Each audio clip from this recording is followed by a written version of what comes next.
लेकिन इसमें कोई ट्रीटमेंट नहीं चल रही थी उसको 1 साल के बाद। ये सिर्फ लॉन्ग टर्म फॉलोअप दिखा रहे हैं आपको। पेशेंट अभी भी हमारे टच में है, बीच बीच में आता है, नमस्कार चमत्कार करके चला जाता है। दिल्ली से सिर्फ इसलिए आता है साहब मिलना है, इत्र लाएगा इत्र दे जाएगा। तो 5 साल के फॉलोअप में प्लेटलेट काउंट 3.25 है without any kind of treatment right now. मतलब अब 4 साल से कोई ट्रीटमेंट नहीं। अभी तो ये प्रीवियस का ही होगा, 2023 का है। अभी इस लास्ट मंथ ही आके गया पेशेंट। तो कहने का मतलब ये है कि पेशेंट्स जब ऐसा लगता है कि जा रहे हैं तभी बचा लेते हैं। क्यों? क्योंकि अब उसको लगता है भाई अब तो जा ही रहे हैं, आईसीयू में पड़े हैं, स्टीरॉइड खा ही लिया है, आईवी लगी गए, अब कुछ बचा ही नहीं, फिर अपना काम शुरू होता है। लेकिन ये बात मैंने क्यों बताई? क्योंकि मेरे पास एक बच्चा लीवर नेक्रोसिस का आया। Again the cause is auto immune liver necrosis, और उसकी एज थी उस समय 8 साल।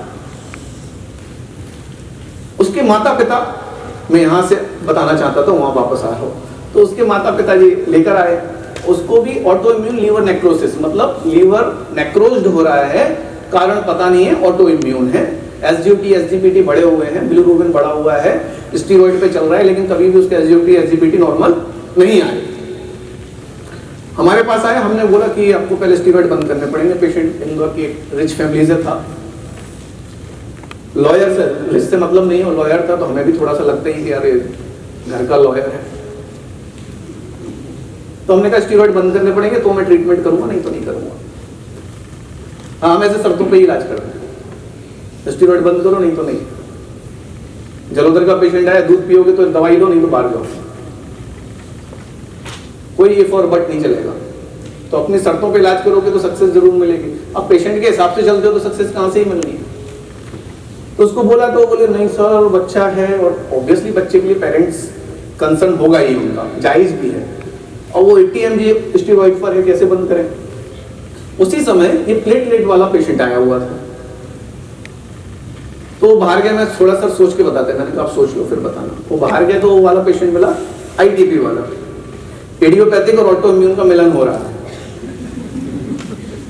इडियोपैथिक और ऑटो इम्यून का मिलन हो रहा है, मतलब दोनों एक ही है, लेकिन मिलन हो रहा है।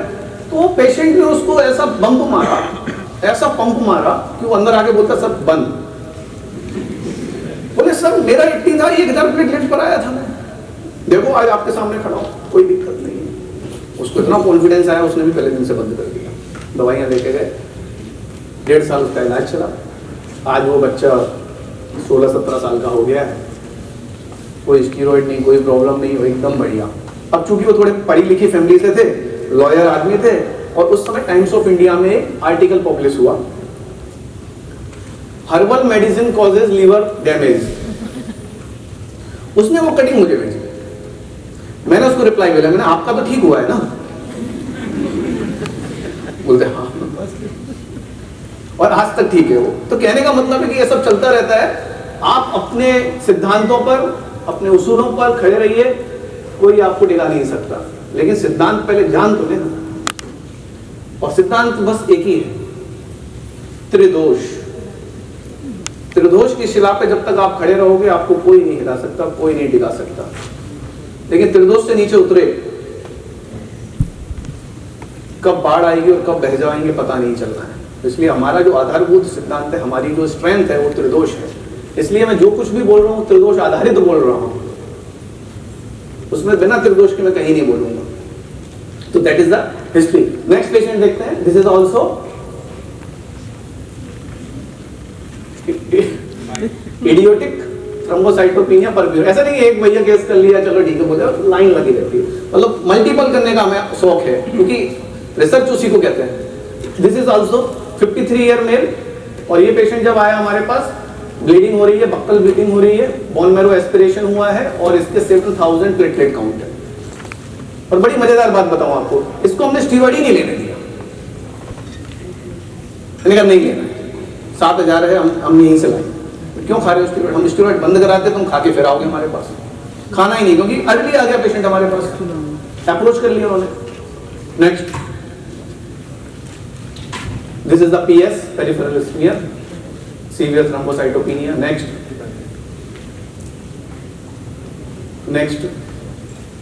this is the FNAC report, idiopathic thrombocytopenia purpura ITP. Next, हाँ 7000, यहाँ से शुरू होती है picture. Next, after 6 days of treatment, platelet count is 22,000.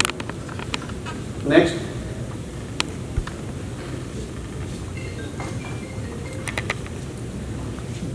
after 1 month 92,000. Next, फटाफट ले लो. After 10 months 1.4. After 1.5 year without treatment, platelet count is 2.25 lakh. कब की रिपोर्ट है?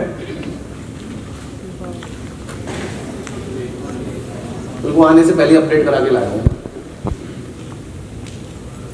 Without any kind of medications, recovered, no relapse, long term follow-up. बिल्कुल recent 12/7/25 की report लगा दी. तो मैं अपडेट कर देता हूँ उसको, जब भी जाता हूँ वहाँ से उसके पहले के मंगा के सब लगा देता हूँ. तो पेशेंट्स को हम टच में रहते हैं. हमारे यहाँ का पूरे डॉक्टर्स हैं वो लगे रहते हैं इस पर. तो इससे विश्वास, फेथ और रियल एविडेंस जनरेट होता है. अब विदाउट ट्रीटमेंट 1.5 साल से प्लेटलेट काउंट 2.25 है अभी उसको. तो this is called idiopathic thrombocytopenia purpura. पहले केस में हमने दिया था मधुमालिनी वसंत, अभ्रक भस्म, सितोपलादी चूर्ण. अगेन यहां पर हमने प्लेटलेट को ट्रीट नहीं किया है. प्लेटलेट को ट्रीट करते तो कैरेका पपाया, क्या देते? कैरेका पपाया. वो नहीं करना है. यहां हमने धातु पाक निदान किया है. ज्वर जन्य, जीर्ण ज्वर जन्य धातु पाक. तो धातु पाक और दोष पाक जो आपने पढ़ा है यूजी, अगेन दोष पाक और धातु पाक पढ़ा है. This is the case of धातु पाक. तो यहां क्या हो रहा है? Lysis of platelets. This is धातु पाक अवस्था. तो जीर्ण ज्वर इसका निदान करके हमने क्या दिया पेशेंट को? मधुमालिनी, अभ्रक, सितोपलादी चूर्ण, और पेशेंट रिकवर हो गया. दूसरा पेशेंट जो आपने देखा सुरेंद्र नाम का पेशेंट है, उनको हमने कुछ नया दिया. उनको हमने दिया बृहद सर्व ज्वर हर लोह, सिंगल मेडिसिन. बृहद सर्व ज्वर हर लोह. 2 केस दिखाए, दोनों में अलग अलग ट्रीटमेंट है. कोई मिक्स नहीं करना. क्यों? क्योंकि निदान पर पकड़ है. धातु पाक की अवस्था शांत हो जाते हैं. तो यदि हम सिर्फ प्लेटलेट को बढ़ाएंगे तो फिर प्लेटलेट बार बार गिरेगा. और हम धातु पाक की चिकित्सा या जीर्ण ज्वर की चिकित्सा कर देंगे धातु पाक निदान करके, तो पेशेंट रिकवर्ड हो जाएगा. तो यहां हमने बृहद सर्व ज्वर हर लोह सिंगल मेडिसिन का प्रयोग किया है. पहले वाले केस में हमने मधुमालिनी, अभ्रक और सितोपलादी का प्रयोग किया है. नेक्स्ट, ये पेशेंट जब आया तब स्थिति ऐसी थी. ये बिल्कुल क्लासिकल सिम्टम है इसका. वक्तक ग्लूकोजा में इस तरीके का हो जाता है. प्रीवियस प्लीज, ये दिख रहा है. नेक्स्ट, आफ्टर 1 मंथ, मतलब स्लाइड लगाई है हमने, लेकिन रिकवरी तो 7 दिन में हो गई थी एकदम क्लियर. नेक्स्ट, हाँ दिस इज द केस. अभी इमरजेंसी वाले केस ओपीडी बेस में चल रहे हैं हमारे. और मजा देखो आप, 6 साल की बच्ची. आयुर्वेद में तो सब ऐसे ही लोग आते हैं. सब हर एज का आपको बंदा मिलेगा हमारे यहाँ. 6 साल की बच्ची, और एक केस सुनने के बाद में तो आपको मजा ही आने वाला है. रियल इमरजेंसीज क्या होती है? 1000 प्लेटलेट, 7000 प्लेटलेट. लेकिन ये उसकी आगे की चीज दिखाता हूँ आपको. 14/10/2022 को एक पेशेंट हमारे यहाँ एनरोल होता है. हमारी ओपीडी में दिखाने आता है पेशेंट ग्वालियर में, फ्रॉम राहतगढ़ सागर मध्य प्रदेश, नागपुर के पास पड़ता है. Complaint of weakness, irritation, heart palpitation. इसको डायग्नोज क्या हुआ है? एम्स भोपाल में. Pancytopenia without organomegaly, without lymphadenopathy, very severe aplastic anaemia. Query, secondary to EBV. Query, post viral. Query, और again idiopathic. After not getting relief from conservative treatment, advised for bone marrow transplantation. AIIMS Bhopal में इसको बोल दिया गया कि हमने सारा treatment कर लिया, PRP चढ़ा दिए, प्लेटलेट्स चढ़ा दिए, होल ब्लड चढ़ा दिया, स्टेरॉइड्स लगा दिए, एंटीवायरल खिला दिया, सब कर लिया, लेकिन पेशेंट रिकवर रिस्पॉन्ड नहीं कर रहा है। अब आप इसको बोन मैरो ट्रांसप्लांटेशन के लिए ले जाइए। वो वहां से निकले और ग्वालियर आ गए। क्या हुआ नेक्स्ट? हीमोग्लोबिन कितना होगा? Hemoglobin was 4.20 and platelet count was 4000। वहां एक केस ले लिया, 4.20 and platelet count is 4000 only। Next, after 15 days or 20 days, hemoglobin is 3.1। 4.20 से ड्रॉप होकर 3.10 रह गया, क्योंकि अब ट्रांसफ्यूजन नहीं हो रहा है। पेशेंट जब आया तो पहले ट्रांसफ्यूजन वगैरह करा कर आ रहा था हमारे पास, प्लेटलेट रिच प्लाज्मा वगैरह। और तो हीमोग्लोबिन 3.1 और प्लेटलेट काउंट 15 है, 5000। तो हम थोड़ा सा करेक्शन में आना पड़ा कि अरे मामला गड़बड़ा रहा है, लेकिन 4 से 5 पहुंचे तो थोड़ी सी उम्मीद दिख रही थी हमें कि चलो देखते हैं थोड़ा सा। तो हमने ट्रीटमेंट एस्पेक्ट को चेंज किया, जो हमने ट्रीटमेंट प्लान किया था उसको चेंज किया। क्या चेंज किया अभी बताऊंगा आपको। Next, this is the papers of AIIMS Bhopal, जो मैंने बोला है सब इसमें लिखा हुआ है। नेक्स्ट, ये उसके वहां जो ट्रीटमेंट हुआ वो, और ये यहाँ पर बोन मैरो ट्रांसप्लांटेशन के लिए एडवाइस कर दिया गया उसको। Next,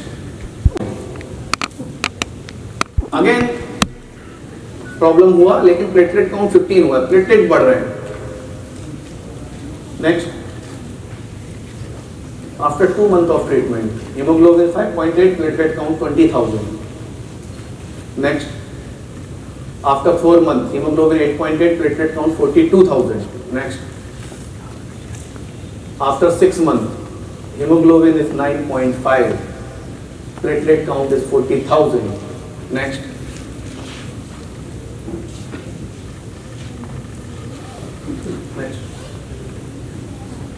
after 1 year, 11.79 and platelet count 1.5 lakh।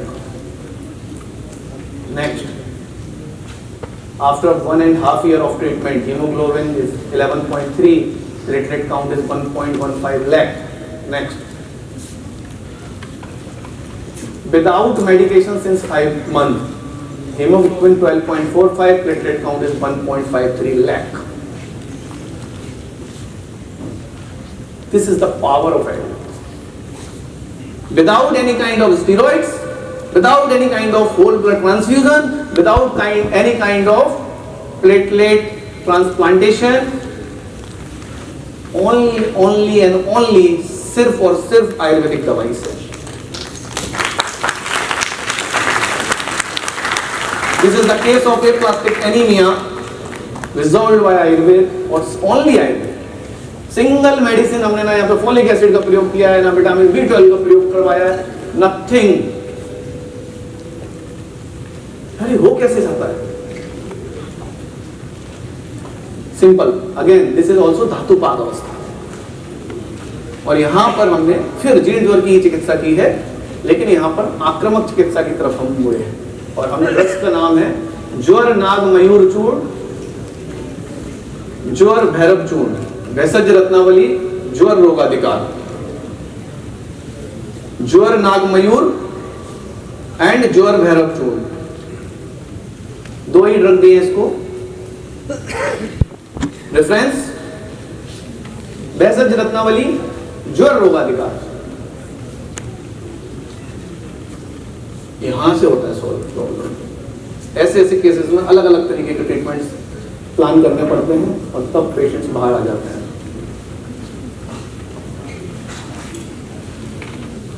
तो कैसा लगा ये प्लास्टिक एनीमिया? आजीवन याद रहेंगे आपको। फिर नेक्स्ट, अब मैं थोड़ा सा ओपीडी लेवल पर बताता हूं आपको। केस तो बहुत सारे हैं, कितने ही बताऊंगा। यूजी वालों के लिए अब स्पेशल, वैसे तो सबके लिए है। आयुर्वेद बहुत बढ़िया है, आयुर्वेद है, कैसे ठीक करें इसको तुरंत? तो अगेन नासा ही शीर्षोद्वारम, तो नासा ही शीर्षोद्वारम के कॉन्सेप्ट को आपको यूज करना है यहाँ। और सूत शेखर रस, सूत शेखर रस का प्रथमन नस्य लेना है। जो भी पेशेंट आया है आप ये ओपीडी में आप उसको लिटाइए अपने एग्जामिनेशन टेबल पर, नेक को थोड़ा सा टिल्ट करिए, सूत शेखर रस प्लेन वाली जो होती है सादा, उसको आपको क्रश करना है, फाइन सा हल्का सा पीस लेना है, इंडेक्स फिंगर और थम्स के अंदर उसको ऐसे ग्रिप करना है। इस फिंगर से आपको ऐसे एक्सेल इनहेल चेक करना है। जब पेशेंट इनहेल कर रहा है तो उसमें छोड़ देना है, एक पिंच इसमें और एक पिंच इसमें। पेशेंट जब उठ के बैठेगा शीर्षूल उसका वेनिस्ड, जा चुका होगा। तो this is the concept of श्वास कुठार का प्रयोग कर सकते हैं, लेकिन ये उससे ज्यादा थोड़ी सी तीक्ष्ण है, उग्र है। तो बहुत ज्यादा तकलीफ हो तभी आप श्वास कुठार का प्रयोग करें, अन्यथा मुझे अभी तक जरूरत नहीं पड़ती श्वास कुठार की, हमेशा सूत शेखर से काम हो जाता है। जितने लोगों ने आज तक सुना बताया सबका सूत शेखर से काम हो जाता है और इमीडिएट रिजल्ट। पेशेंट उठकर नहीं बैठ पाएगा, आपका त्रिशूल जा चुका होगा। पेशेंट बोलेगा अरे डॉक्टर साहब कहां थे अभी तक? तो इसलिए मैं बार बार कह रहा हूं कि आप पेन किलर को मत खोजिए। YouTube पे आपको मेरे पुराने वीडियोस मिल जाएंगे, उनको जाके देख सकते हैं, उनमें और अच्छे से हमने डिटेलिंग में बताया हुआ है। तो सूत शेखर रस का प्रथमन नस्य लेना है, ये सबसे बेस्ट ट्रीटमेंट है त्रिशूल की। आते अवस्था किसी भी कारण से हो रहा हो, आपको भी कारण नहीं ढूंढना, आपको तो सिर्फ दो त्रिशूल ठीक। हाँ, अब सर्दी जुकाम से हो रहा हो तो मत दे देना, ये सब में देना है। अब उसको प्रतिशय के कारण हो रहा है तो उसको प्रतिशय की चिकित्सा करनी पड़ेगी, है ना? लेकिन फिर भी दे दोगे तो कोई नुकसान नहीं, फायदा ही हो जाएगा उसको। लेकिन हमें इतना एडवांस होना होगा कि वहीं पे ना अटके रहे हम बस। तो प्रथमन नस्य दे दिया। अब हम देखेंगे कि त्रिशूल, अब हम बात करेंगे उससे, अभी तो बात ही नहीं करनी। अब हम बात करेंगे आपको दर्द कब से होता है? बोले 1-2 दिन से हो रहा है, ठीक है हो जाए। बोले हमें 1 साल से हो रहा है, 10 साल से हो रहा है, 5 साल से हो रहा है, 3 साल से हो रहा है, 6 महीने, कोई भी हिस्ट्री है उसकी। तो अब हम पूछेंगे उसको कि आपको दर्द किस प्रकार का होता है? तो बोलेगा कि साहब दर्द होता रहता है, हेडेक है। तो हेडेक से काम नहीं चलेगा, आपको ये वहां पर रूल आउट करवाना ही पड़ेगा। उससे क्वेश्चंस पूछने होंगे हमें पेशेंट को कि आपको दर्द किस प्रकार का होता है। अब दर्द के क्या क्या टाइप्स हैं? बहुत सारे हैं वैसे तो, पर्ववेद, रुक, रुजा, ओस, चोस, टोश, दाह, है ना? लेकिन अभी उसमें नहीं जाएंगे, हम उसको सिंप्लीफाई कर रहे हैं। तो पेशेंट यदि बोल रहा है कि साहब मुझे जो है ऐसा दर्द होता है कि सर फटा जा रहा है, अथवा कोई ऐसा लग रहा है कि जैसे कोई कील ठोक रहा है या हथौड़ी मार रहा है, तो दैट इज स्पेसिफिक वातज त्रिशूल है। ये सूत शेखर देने के बाद, प्रथमन नस्य देने के बाद में पेशेंट को महावात विध्वंस रस दशमूल क्वाथ के साथ दे दीजिए। महावात विध्वंस दशमूल क्वाथ के साथ। अब महावात तो बोले जोड़ों की दर्द की दवा है, ऐसा नहीं है, वात की दवा है। पेशेंट को तुरंत रिलीफ मिलना शुरू हो जाएगा। 10 दिन, 15 दिन, 20 दिन, महीने भर आप उसके फॉलोअप्स ले लीजिए। जैसे जैसे वो पेशेंट रिकवर हो जाए उसके बाद में क्या करना है, महावात विध्वंस 1 महीने बाद, 2 महीने बाद हमें स्विच करना है और अब हम सूत शेखर पर शिफ्ट कर देंगे पेशेंट को, महावात को रिप्लेस कर देंगे। क्यों?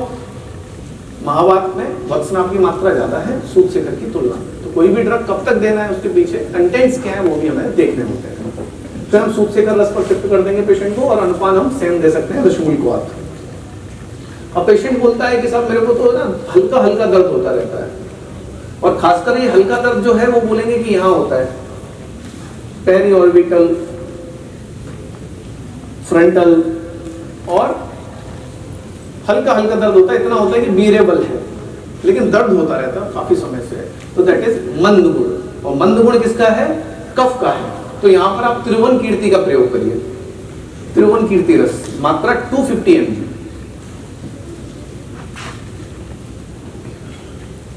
तीसरा पेशेंट जो है वो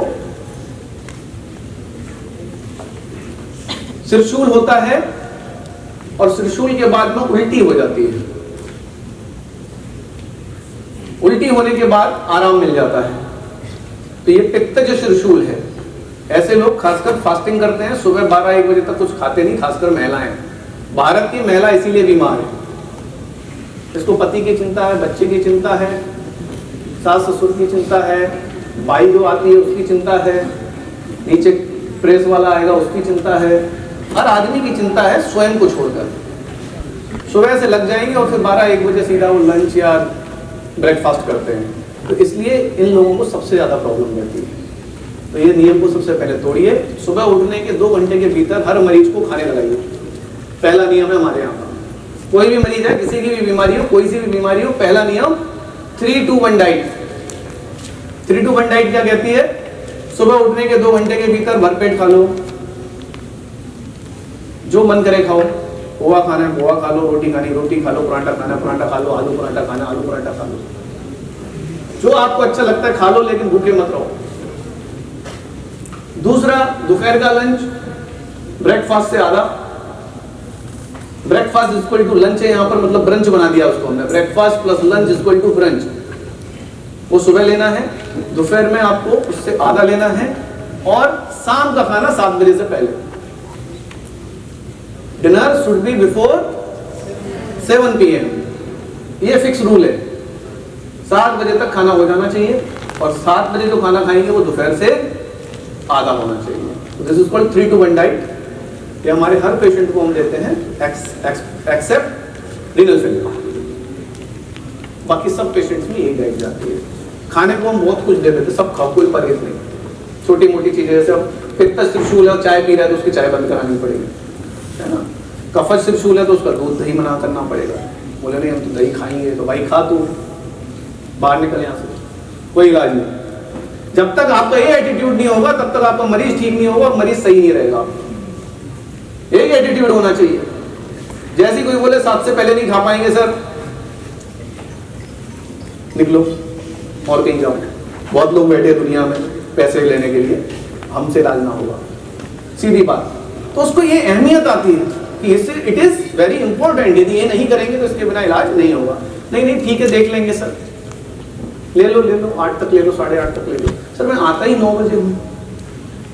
आप लोग अभी एक प्रश्न पूछोगे मेरे से, सर बहुत सारे पेशेंट हैं, हम खुद ही हैं, आते ही सर काम से 9 बजे, घर पहुंचते ही 9:30 बजे हैं। तो भैया कैरी करो, अपना डब्बा ले जाओ, 7 बजे खा लो। तो सॉल्यूशन ढूंढोगे तो मिलेगा, नहीं ढूंढोगे तो फिर कोई उपाय नहीं।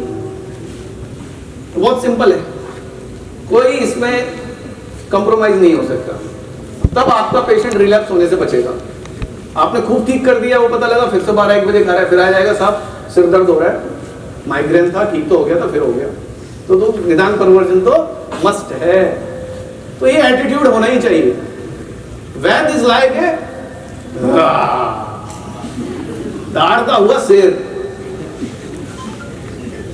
हाँ, सुबह जब आप उठो और जब मिरर देखो तो आपको दौड़ता हुआ आदमी दिखना चाहिए, जो आप स्वयं देख रहे हैं, वो वैद्य।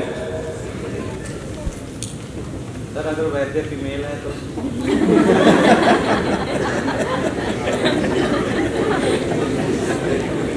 देखो, शेरनी से पंगा नहीं लेना। दुनिया के हर आदमी से पंगा ले लेना, शेरनी से पंगा नहीं लेना।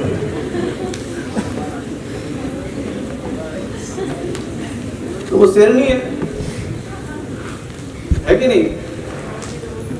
तो कॉन्फिडेंस इज लाइक दैट, ये होना ही चाहिए। अभी यहाँ पे तो खूब सारा सब जोश भर दिया आपने, यहाँ से निकलने के बाद कड़ी ठोस। ऐसा नहीं करना है।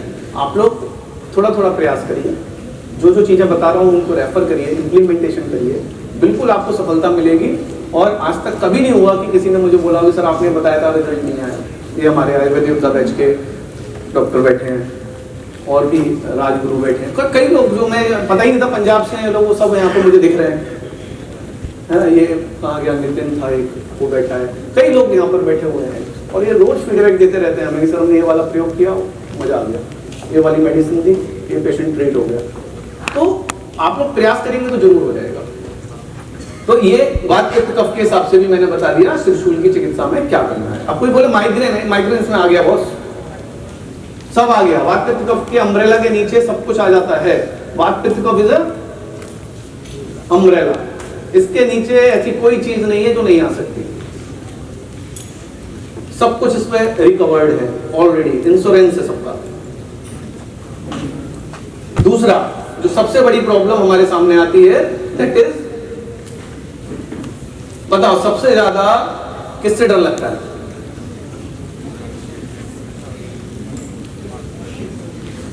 फीवर, ज्वर, इसको कैसे ट्रीट करें? तो आज ज्वर को ट्रीट करने का पूरा मैं तरीका बदल दूंगा और बिल्कुल शास्त्रोक्त। तो ज्वर में प्रॉब्लम क्यों आ रही है हमको ट्रीट करने में? क्योंकि फीवर को हम तुरंत उतारना चाहते हैं। एक तो हमारे दिमाग में ये कॉन्सेप्ट है, दूसरा हम एक एंटीपायरेटिक दवा ढूंढ रहे हैं, ये प्रॉब्लम है। और जहां जहां पर आयुर्वेद में ये शब्द आया है कि ये ज्वर हर है, विषम ज्वर हर है, विषम ज्वर प्रतिबंधक है, तो हमको ये लगता है ये सब बुखार उतारने की दवाएं। और जैसे ही हम वो दवा को देते हैं बुखार उतरता नहीं और फिर से चालू हो जाते हैं, कुछ नहीं देखा है, कुछ नहीं होता, तुरंत चालू हो जाते हैं। क्यों? क्योंकि reading in between the lines, that is the problem. Ayurveda में जितनी भी दवाइयां आई हैं, मैं आज जो बताने जा रहा हूं आपको मजा आ जाएगा, वो सब विषम ज्वर प्रतिबंधक या ज्वर प्रतिबंधक दवाएं हैं, ज्वर हर दवाएं नहीं है। तो डिफरेंस क्या है? डिफरेंस ये है कि फीवर आने से पहले की योजना करनी है आपको, ज्वर आने के बाद की दवाओं के रूप में प्रयोग नहीं करना उनको। तो क्या करना है? ज्वर आने से पहले दवाई देनी है। तो सर कैसे पता चलेगा? लेकिन अभी तो फीवर है, उसका क्या करें? उसकी भी दवाइयां हैं, वो भी यूज करनी है। तो राइट ड्रग ऑफ चॉइस आपको सिलेक्ट करनी होगी। तो सबसे पहले 3 डेज फीवर डाइट फॉलो करनी है। फीवर में लंघनम बताया, लंघन। हम पेशेंट को बोलते तुमको लंघन करना होगा, पेशेंट बोलते हैं लंघन, बोले भूखा रहे, भूखा नहीं रहेंगे हम, जा रहे, कमजोरी आ रही, वैसे ही बहुत कमजोरी है, हाथ पैरों में दर्द होता है, माइल्जिया है, तो उसको नहीं, उसको बोला 3 days fever diet. 3 days fever diet में क्या है? पहले दिन ल्यूकवार्म वाटर और पेया, उसको बोलना है दिन में 2 से 3 बार, भूख जब भी लगे तो आपको पेया दें। कोई चीज की मनाही मत करो दुनिया में, जब जब आप मना करोगे आदमी उल्टा करता है, उल्टा करता है। उसको बोलो आज तुम जो है ना दूध मत पीना, आज ही दूध पीना चाहेगा। तो मनुष्य प्रवृत्ति ऐसी है, ह्यूमन नेचर है। तो उसको बोलना है कि आपको जो है आज भूख लगने पर चावल की पेया पीनी, पेया बनाने की विधि है, सबको पता होगी, ये बताऊं? पता होगी, नहीं हो तो पढ़ लियो। दूसरे दिन आपको मूंग दाल का सूप पीना है। अब मूंग दाल का पानी मत बोलो, soup of moong dal. Accent American लाओ थोड़ा सा, मजाक मजाक में बोल रहा हूं, लेकिन that is very important things. ये सब करना ही होगा, सोसाइटी जैसी है उसके साथ में चलना होगा, लेकिन अपने सिद्धांतों को बदले बिना। हमें सिद्धांतों से कंप्रोमाइज नहीं करना है। तो आप पंजाबी में बोलना, उसको जो भी बोलना है। तो मूंग दाल का सूप दिन में 2 से 3 बार, एक छोटी कटोरी आप ले सकते हैं जब भूख लगे। पीछे से क्या लगा देना है? जब भूख लगे। तीसरे दिन मूंग दाल चावल की पतली खिचड़ी। अब तो नेचुरल फूड है भाई, ठीक है। बस 3 दिन ये करना है, कोई सा भी फीवर हो 3 दिन तो ये कराना ही है आपको। अब आपको अभी पता ही नहीं कौन सा फीवर है, तो सामान्य ज्वर की चिकित्सा में हम सबसे पहले first line of drug of choice में त्रिभुवन कीर्ति के साथ जाते हैं। त्रिभुवन कीर्ति 250 mg। अब होता क्या है कि एक त्रिभुवन कीर्ति अब बिना लंघन के देते हो इसलिए काम नहीं करती। जैसे ही आप 3 डेज फीवर डाइट लगाओगे, त्रिभुवन कीर्ति काम करना शुरू कर देगी। अब बताओ त्रिभुवन कीर्ति जो आपने खाना खाया है उसको बचाए, कि जिस दोष के कारण ज्वर आ रहा है उसको बचाए। तो इसलिए लंघन, लंघनम लघु भोजनम, लंघनम लघु भोजनम। लंघन का मतलब नहीं कि टोटल फास्टिंग पे डाल दो पेशेंट को, लघु भोजनम। और ऐसा आहार देना है जिसमें कार्बोहाइड्रेट कम ना। बस इस बात का ध्यान रखना है। और फिर देखो आपकी त्रिभुवन कीर्ति कैसे काम करती है। त्रिभुवन कीर्ति का डोज क्या है, 125 में काम होता ही नहीं। 250 mg up to 1 gram per day. हाँ जी, 1 ग्राम तक दे सकते हैं आप, मतलब दिन में 4 बार मैक्सिमम। तो 250 mg दी आपने, फीवर कम नहीं हुआ, घंटा 2 घंटा निकला, एक और दे दो आप, फिर आपका फीवर थोड़ा कम हो जाएगा, फिर 3-4 घंटे बाद दे दो। ऐसे करके 1 ग्राम से ज्यादा नहीं देना। Up to 1 gram maximum dose बता रहा हूं मैं आपको, मैक्सिमम डोज है अप टू 1 ग्राम। 250 mg पर डोज इनटू 4 टाइम्स, यदि ज्वर कम नहीं हो तब अवस्था में। अन्यथा 1 या 2 से 3 से हो ही जाता है, 4 तक जाने की आवश्यकता नहीं पड़ती है यदि 3 डेज फीवर डाइट को फॉलो किया है। दूसरी मेडिसिन है मां सुदर्शन घनवटी। तो त्रिभुवन कीर्ति और मां सुदर्शन साथ चलने दो, 2 टैबलेट 4 टाइम्स। और यदि आशा वरिष्ठ वाला काढ़ा देंगे आप, जो आशा वरिष्ठ फॉर्म में आता है, वो और ज्यादा बेटर है घनवटी की तुलना में। लेकिन यहां पर फ्रेश काढ़ा नहीं देना, फ्रेश काढ़ा बना के नहीं देना। आशा वरिष्ठ वाला सबसे बेस्ट होता है, क्योंकि हमें इमीडिएट इफेक्ट चाहिए, वैवाहिक विकासी गुण आ जाता है आशा वरिष्ठ होने के कारण, तो फास्ट एक्टिंग हो जाता है। और जो कसाय का जो दोष है, वो यहाँ पर दोष निग्लिजिबल हो जाता है ना। आपने पढ़ा नवज्वर में कसाय नहीं देना है, तो कसाय रस और कषाय स्वाद दोनों नहीं देना है, तो इसलिए आशा वरिष्ठ फॉर्म में दे दो। तो युक्तियां निकालनी पड़ती हैं। तो ये सामान्य ज्वर हो गया, लगभग 2 से 3 दिन में ठीक हो जाता है, इससे ज्यादा जरूरत पड़ती है सामान्य ज्वर है तो। अब पेशेंट को यदि मलेरिया है, तो मलेरिया में एक पैटर्न मिलेगा आपको कि पेशेंट को फीवर आता है, 12 घंटे 24 घंटे बाद कम हो जाता है, उतर जाता है, और फिर दोबारा आ जाता है 24, 48, 48, 72 आवर्स लाइक दैट। सबसे बेस्ट मेडिसिन है मलेरिया की। लेकिन इसको लेने का तरीका क्या है? तरीका यह है कि जब फीवर नहीं हो, मतलब उतरा हुआ हो, तब आपको चिराकिन देनी है, 1-1 गोली सुबह शाम। जब फीवर है तब कभी भी चिराकिन नहीं देनी है, आयु 64 तब नहीं देनी। तो आपको क्या है, ये विषम ज्वर प्रतिबंधक है। मोस्टली 1 या 2 दिन यदि इस तरीके से आप दोगे तो पेशेंट को फीवर तीसरे दिन नहीं आएगा।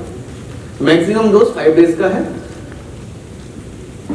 जब फीवर हो तब क्या करें, तब उसको उतारने के लिए त्रिभुवन कीर्ति का प्रयोग करिए। अगेन सेम मलेरिया में भी 3 डेज फीवर डाइट भी देनी है यहां पर। अब मलेरिया जो है वातज ज्वर है, तो फिर लंघन नहीं कराना चाहिए, लेकिन इसीलिए लंघनम लघु भोजनम, बिना आम के ज्वर होगा नहीं, और ज्वर आया है तो फिर आम तैयार होना ही है उसके शरीर में, है ना। तो इसलिए क्या करना है, 3 डेज फीवर डाइट देनी है पेशेंट को। तो चिराकिन और त्रिभुवन कीर्ति मलेरिया के लिए। जब फीवर उतरा हुआ है या उतर गया है, तब आपको चिराकिन देनी है। ड्यूरिंग द फीवर चिराकिन का प्रयोग नहीं करना है, आयु 64 का प्रयोग नहीं करना है। यदि ऐसा करते हैं तो आप बहुत जल्दी पेशेंट को ठीक कर देंगे, विदिन 2 to 3 डेज। और ऐसा नहीं करते हैं तो पेशेंट खराब होता चला जाता है, और फिर लंबा खिंचता है, 7 दिन 10 दिन 14 दिन 15 दिन। उसके पीछे कारण है, मैं बताऊंगा। जब ज्वर प्रतिबंधक दवा हम फीवर के समय दे देते हैं ना, तो आपने बहुत सारे पेशेंट देखे होंगे कि सब क्लोरोक्विन खाकर आए हैं। क्लोरोक्विन खाया, लेकिन फीवर जो है 101 102 आ ही रहा है, जा ही नहीं रहा। क्यों हो रहा है ऐसा? तो अगेन क्लोरोक्विन क्या है, वो भी विषम ज्वर प्रतिबंधक ही है। किससे बनाए?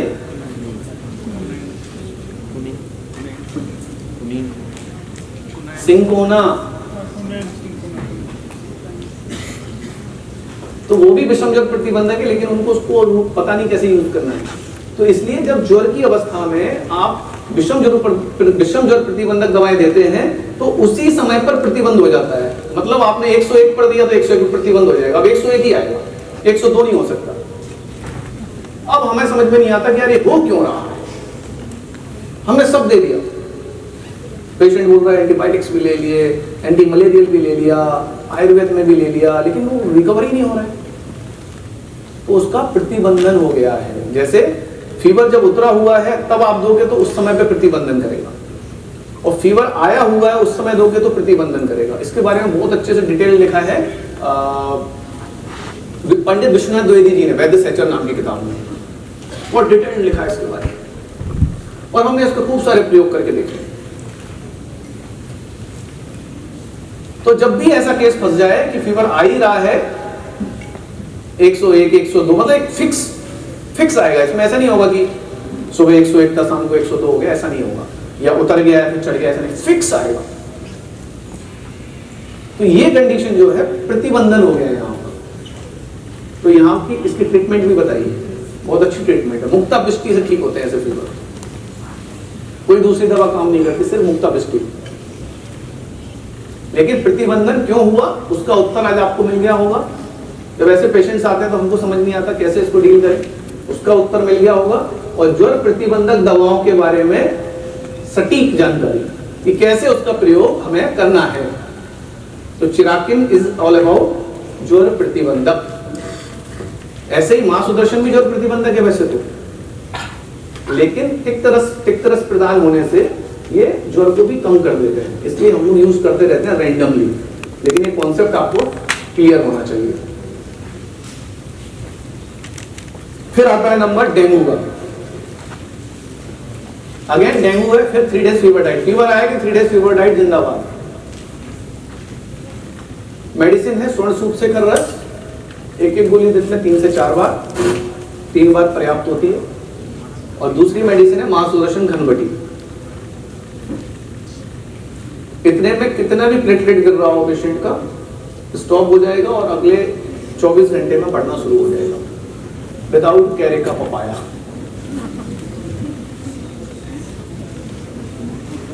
तो प्लेटलेट को बढ़ाने की चिकित्सा नहीं करनी है, प्लेटलेट गिरना ज्वर का उपद्रव है, ज्वर की चिकित्सा करनी है।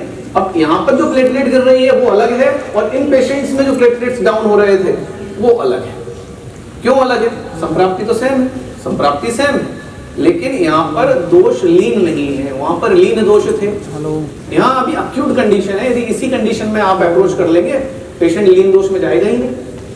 तो इसलिए स्वर्ण सूप से खर जो बल भी देती है, अग्निवर्धन करती है, इसलिए यहाँ पर इसका प्रयोग है। और दूसरा महासुदर्शन घनबटी। तो ये 2 दवाएं आप डेंगू के किसी भी प्रकार के फीवर में यूज कर सकते हैं। फिर आता है चिकनगुनिया। चिकनगुनिया में वैसे तो चिकनगुनिया नाम सही नहीं है, लेकिन पब्लिक नाम है, तो हम भी पब्लिक नाम ही बोल रहे हैं, तो पब्लिक को ही एड्रेस करना पड़ता है, जो सोसाइटी में रह रहे हैं वही बोलो। तो इसमें त्रिभुवन कीर्ति 250 mg दिल्ली दिन में 2 बार। और दूसरी मेडिसिन जो है वो सबसे महत्वपूर्ण है, दैट इज चंपकादि अगर। तो चंपकादि अगर कीटक दंश चिकित्सा से आया है, विष रोग अध्याय कीटक दंश चिकित्सा। तो कीटक दंश में अष्टांग हृदय में बताया गया है चंपकादि अगर। इसको रेफर कर लीजिएगा, इसमें हरिद्रा है, इसमें दादो हरिद्रा है, इसमें तगर है, इसमें रक्तचंदन है, ऐसी मेडिसिन का योग है। और इसको लेने से कीटक दंश से उत्पन्न होने वाले ज्वर ठीक होते हैं। तो इसलिए ये पूरा जो प्रोटोकॉल है 21 दिन तक पेशेंट को देना होता है, पेशेंट पूरी तरीके से रिकवर हो जाता है चिकनगुनिया में। त्रिभुवन कीर्ति चंपकादि अगर मात्रा 1-1 ग्राम दिन में 2 बार, घी और शहद दोनों के अनुपान के साथ देना। तीसरी मेडिसिन है अंगमर्द प्रशमन महाकषाय। अगेन अंगमर्द फ्रॉम चरकोट्स लेकर घूम रहे हैं, वो सारे फॉल्स पॉजिटिव होते हैं। फीवर आ रहा है, एस टाइफी, ओ टाइफी 180, 160 पॉजिटिव लेकर घूम रहे हैं, ये सारे फॉल्स पॉजिटिव पेशेंट हैं। और खासकर गांव के एरिया में, देहात के एरिया में, इंटीरियर्स में इसका खूब सारा दोहन हो रहा है टाइफाइड के नाम पर। पेशेंट को कुछ भी हो, सिर दर्द हो रहा है, टाइफाइड। सर शरीर में झुरझुरी सी आती, टाइफाइड। हल्का हल्का शरीर में हड्डी जैसा ज्वर है, टाइफाइड। कुछ भी हो जाए बेचारे को टाइफाइड ही रहेगा, और वो दिखा भी देंगे टाइफाइड। फर्जी रिपोर्ट्स, फर्जी लैब, सिर्फ किस लिए? 200, 250, 500 रुपए का आज का काम बन जाना चाहिए। अब क्योंकि उसको एंटीपायरेटिक देंगे तो उसको अच्छा ही लगता है, एक IV लगा देते हैं, एक लाल कैप्सूल, एक लाल बोतल और एक पीली बोतल, ताकत आ जाती है पेशेंट को। और पेशेंट भी ऐसे हो गए कि सब वो तो लगा ही दो। कुछ पेशेंट तो ऐसे होते सर, एक इस तरफ और एक इस तरफ, 2 लगा दो, एक से काम नहीं होता है। तो पेशेंट्स अलग अलग तरीके के आते हैं, लेकिन हमें अपनी प्रैक्टिस अपने तरीके से करनी है। तो टाइफाइड जितने पेशेंट्स घूम रहे हैं मोस्टली वो जो है फॉल्स पॉजिटिव है, उसके ट्रैप में ना फंसे। मेडिसिन फिर भी आपको देनी है तो संजीवनी बटी the drug of choice, 250 mg दिन में 2 बार। यदि उसके साथ में उसको फीवर भी है तो वहां पे नवसागर, शुद्ध नरसार को ले लीजिए आप, और 250 mg नवसागर, 250 mg संजीवनी बटी, 250 mg नवसागर मिक्स करके 500 mg दिन में 2 से 3 बार दे देना है आपको। इससे पेशेंट रिकवर हो जाएगा आपका, और एक लाल पीला, एक इस तरफ एक उस तरफ वगैरह कुछ नहीं होगा पेशेंट का। अब बात करते हैं असली टाइफाइड। तो असली टाइफाइड जो है बड़ा खतरनाक होता है और उसको डायग्नोज करना भी कठिन काम है। पहली बात तो असली टाइफाइड फर्स्ट वीक में डायग्नोज ही नहीं होता। 7 दिन तक जिसको फीवर आता रह रहा है और फीवर ठीक नहीं हो रहा है, तब जाके डायग्नोस होता है कि टाइफाइड हो सकता है। क्योंकि जो भी आप टेस्ट करने वाले हो, जिसको हम विडाल कहते हैं, विडाल पॉजिटिव, वो 7वें दिन के बाद पॉजिटिव आता है। लेकिन हम यदि लक्षण के आधार पर और आयुर्वेद के आधार पर डायग्नोस करें तो 5वें दिन डायग्नोस कर लेते हैं। क्या होगा? पैटर्न क्या है टाइफाइड फीवर का? यदि असली टाइफाइड है तो कैसे हम डायग्नोस करेंगे, और नकली है तो कैसे करेंगे? आजकल क्योंकि मार्केट है फॉल्स पॉजिटिव, फॉल्स नेगेटिव चलता रहता है, रिपोर्ट देख के ट्रीटमेंट नहीं करनी। तो यदि असली टाइफाइड है, जिसको सच में है, उसको सिम्टम क्या होगा? फर्स्ट वीक में पेशेंट को फीवर आना शुरू होगा, और फीवर सुबह 101 होगा, शाम होते होते तक 102 हो जाएगा, 101। इवनिंग होते होते तक कितना हो जाएगा? 102, इससे ऊपर नहीं जाएगा। जब परअब्डोमेन करेंगे तो नियर द अम्बिलिकस क्या होगा? अराउंड द अम्बिलिकस टेंडरनेस होगी। तो बस 5th डे आप डायग्नोस कर सकते हैं कि पेशेंट को क्लासिकल टाइफाइड है। दूसरे हफ्ते में क्या होगा? सुबह 102, मॉर्निंग में 102 हो जाएगा फीवर, और शाम होते तक 104। और कुछ भी कर लेना, ये फीवर को आप कम नहीं कर सकते। 101, 102, 102, 104 सेकेंड वीक में ये होने ही वाला है, इसको आप कम नहीं कर सकते। This is the true typhoid, original. जब ये पेशेंट आता है तो डॉक्टर को प्रॉब्लम शुरू हो जाती है, क्योंकि इसमें मेडिसिन काम नहीं करती, जल्दी से टाइम लेती है। और इसका इंक्यूबेशन पीरियड कितना है? 14 डेज। 14 दिन में अपने आप ठीक हो जाता है, लेकिन 14 दिन निकालना कठिन हो जाता है। तो 7 दिन तो निकल जाते हैं ऐसे ही, फीवर गया आया, ट्रीटमेंट दिया, डायग्नोस हुआ। 7वें दिन 8वें दिन पे जाके डायग्नोस होता है। अब आपको 6 से 7 दिन और निकालने हैं, तब तो वो डायग्नोस हुआ। अब यहाँ पर जो ड्रग ऑफ चॉइस है वो अगेन संजीवनी बटी है, और सेम नवसागर के साथ देना है। इतना देते रहने से, और साथ में यहां देना है बृहत कस्तूरी भैरव रस। बृहत कस्तूरी भैरव रस 125 mg दिन में 2 बार ये देना है। संजीवनी और नवसागर देना है 250 mg। इतना करने से उपद्रव पैदा नहीं होंगे। उपद्रव में क्या होता है? Very good. दूसरा वो लक्षण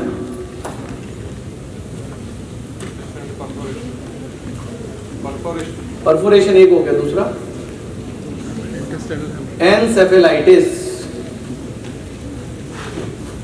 बोले सर बुखार आया था, दिमाग में चढ़ गया, पेशेंट कोमाटोज हो गया है, अनकॉन्शियस हो गया है, मेरे पास अभी लिटरली कहीं नहीं तो इसके 6 से 7 केस चल रहे हैं एंसेफेलाइटिस, और इसमें इतना सीवियर डैमेज होता है कि उनको रिकवरी करने में प्रॉब्लम आती है। तो इसलिए यहाँ पर पहले ही ऐसे कोई लक्षण आ रहे हो तो सुवर्णयुक्त ब्राह्मी बटी ऐड कर देनी है। दिस इज फॉर प्रिवेंशन, सुवर्णयुक्त ब्राह्मी बटी। और साथ में लंघन कराना है। यहाँ पे 3 डेज के बाद में लंघन और आगे चलेगा, यहाँ पे रोटी नहीं लेनी। अब एंटीबायोटिक का जो एरा था बोले सब खाओ, अब लेकिन जो हुआ है ना, अब हो गया एंटीबायोटिक रेजिस्टेंट। अब पेशेंट रिस्पॉन्ड ही नहीं कर रहे हैं और सारे पेशेंट्स रिवर्स होकर हमारे पास, रिवर्स मतलब घूम के आ रहे हैं कि साहब अब ये तो हो ही नहीं रहा है, कम ही नहीं हो रहा है। तो अगेन उस कंडीशंस में संजीवनी बटी, व्रत कस्तूरी, भैरव रस आप प्रयोग करेंगे, पेशेंट रिकवर हो जाएगा, आपका कोई प्रॉब्लम नहीं आएगी। लेकिन एक बात ही बस याद रखना है, यदि ट्रू टाइफाइड का पेशेंट है तो फीवर तत्काल कम नहीं होगा, एक बात। दूसरी बात, कॉम्प्लिकेशंस नहीं होने देना है, ये इंपॉर्टेंट है। और तीसरी बात, फीवर को कम करने के लिए यहाँ पर मुक्ता पिष्टी का प्रयोग करना है। मुक्ता पिष्टी का डोज 100 mg। जब जब आपको लगे कि नहीं आप कम करना पड़ेगा, तब तब आप 100 mg मुक्ता पिष्टी दे दीजिए पेशेंट को, तो 1 से 2 पॉइंट गिर जाएगा पेशेंट का फीवर। यही करना होगा यदि ट्रू टाइफाइड है। पाला ही नहीं पड़ता ट्रू टाइफाइड का, जिस दिन पड़ेगा उस दिन मेरी सारी बातें आपको याद आने वाली हैं। जितने भी हम टाइफाइड के केस देख रहे हैं सारे वो फॉल्स पॉजिटिव है, ठीक है। दूसरा, कुछ लोगों में कॉम्प्लिकेशंस होते हैं अपत्य करने के कारण, तो अतिसार होना शुरू हो जाता है। पहले क्या हो रहा था, छोटे छोटे स्टूल्स होंगे, लेकिन कॉम्प्लिकेशंस होंगे तो क्या होगा, अतिसार होने लगेगा पेशेंट को, बड़े बड़े लूज मोशंस, मतलब एकदम द्रव युक्त मल प्रवृत्ति होने लगेगी। और यदि ऐसा हो रहा है तो यहाँ पर संजीवनी बटी अब काम नहीं करेगी। अब आपको यहाँ पर प्रयोग करना है लोकनाथ रस। ये पित्तज ज्वर है, मतलब टाइफाइड में भी, आंतरिक ज्वर में भी कौन सा है, पित्त प्रधान है, और कफवात प्रधान है तो क्या दे रहे हैं, संजीवनी बटी दे रहे हैं, व्रत कस्तूरी भैरव रस दे रहे हैं। यदि पित्त की प्रधानता है और पेशेंट को अतिसार हो रहे हैं, पित्त का लक्षण आया वर्चुभेद। क्या है, वर्चुभेद मतलब अतिसार होना, तो ये पित्तज है।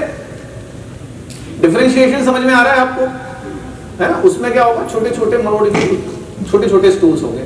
यहाँ क्या होगा, द्रवयुक्त मल प्रवृत्ति होगी और ज्यादा मात्रा, वॉल्यूम ज्यादा होगा। तो ये पित्तज है। यहाँ पर आपको प्रयोग करना है लोकनाथ रस का, मात्रा 500 mg दिन में 2 बार। और मेडिसिन में भी यहाँ पर संजीवनी बटी नहीं देंगे, व्रत कस्तूरी भैरव नहीं देंगे, अब हम देंगे अभ्रक, गुरुचिसत और मुक्ता पिष्टी। अभ्रक 125 mg, मुक्ता पिष्टी 100 to 125 mg और गुरुचिसत 250 mg। ये वाली मेडिसिन यहाँ पर जाएंगी पित्तज अवस्था में। तो ये जब ट्रू केस आएगा आपके पास तो आपको एक लाइन ऑफ ट्रीटमेंट काम आने वाला है। पित्तज अवस्था हो तो ट्रीटमेंट को चेंज कर लेना, जो मैंने बताया कैसे डायग्नोस करते हैं वो भी बता दिया है। मुखपात हो जाएगा पेशेंट को, जीवा एकदम रेड हो जाएगी उसकी, खूब सारे अल्सर हो जाएंगे और पतले दस्त होते रहेंगे। ये अवस्था है तो पित्तज है और वहां पर इस प्रकार से चिकित्सा आपको चेंज करनी है।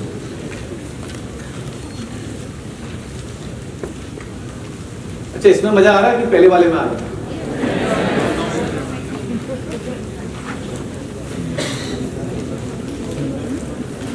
पहला वाला शुरू करें। मेरे पास एनरोल हुआ है patient, recurrent pregnancy loss, torch positive.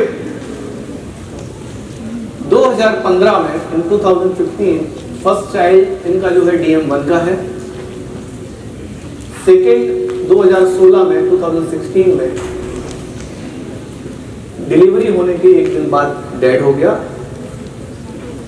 तीसरा 2018 में 1.5 मंथ पर मिस्ड अबॉर्शन हो गया। और चौथा 2021 में अगेन मिस्ड अबॉर्शन हो गया। अब ये केस हमारे पास आया और इनकी जो अपेक्षा थी, At that time, I decided कि डॉक्टर अनुज जैन हमें स्टूडेंट करना है लेकिन विद हेल्दी चाइल्ड करना है। अब सोचो आयुर्वेद के ऊपर कितनी जिम्मेदारी आ जाती है, कितनी जिम्मेदारी हमारे कंधों पर है और लोगों को कितनी उम्मीद है हमसे। हमने कहा यार ठीक है करेंगे, केस चालू हुआ।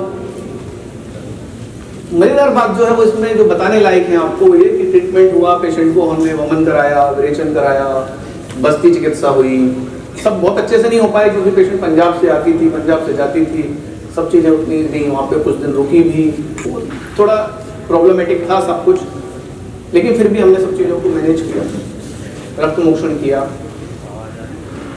और उसके बाद में पेशेंट को 1 साल के ट्रीटमेंट के बाद कंसीव करने के लिए हमने बोला, 1 साल तक ट्रीटमेंट चलाया इसका, 1 साल तक कंसीव नहीं करने दिया। सारी चीजें करने के बाद बीज शोधन, शरीर शोधन सब कर दिया, उसके बाद इसको कंसीव करने के लिए बोल दिया। कंसीव करने के लिए बोल दिया तो बेसिकली पहले जो हिस्ट्री थी वो थी कि सर 1-2 बार के ट्रायल में ही कंसीव हो जाते हैं, अब की बार 3 महीने हो गए कंसीव ही नहीं हो रहा है, कैसा ट्रीटमेंट किया आपने? तो ये भी एक बड़ी समस्या है। तो मैंने कहा हो जाएगा भाई, रुको तो 4th मंथ में कंसेप्शन हो जाता है। कंसेप्शन हो गया, सब बढ़िया चल रहा है, पेशेंट को मासिक पे हमने शिफ्ट कर लिया है, जो और मेडिसिन देनी थी वो उसको दी जा रही है। 20th वीक पर एनोमली स्कैन होता है, वो एनोमली स्कैन के लिए गया, हमसे पूछा, हमने कहा मत कराना, जरूरत नहीं है। अब चूंकि बोलते ना दूध का जला छाछ भी फूक कर लेता है, अब आयुर्वेद का आदमी विश्वास तो करता है लेकिन पूरा नहीं कर पाता, सोचता है यार चेक तो कराई लेते क्या जा रहा है, तो इतनी उम्मीद लेकर आता है, हमें बड़ा अच्छा लगता है लोगों को, लेकिन बोले चेक तो करा लेते। उसने एनोमली स्कैन कराया, एनोमली स्कैन कराया तो उसमें आ गया प्रॉब्लम। अब जैसे ही उसमें प्रॉब्लम आ गया, that is the down syndrome. साला 1 साल ट्रीटमेंट करने के बाद भी डाउन सिंड्रोम आ जाए तो पेशेंट तो कैसा है, शेर आ जाएगा, बोले तू कहाँ गया शेर, इधर आ, मैं हूँ।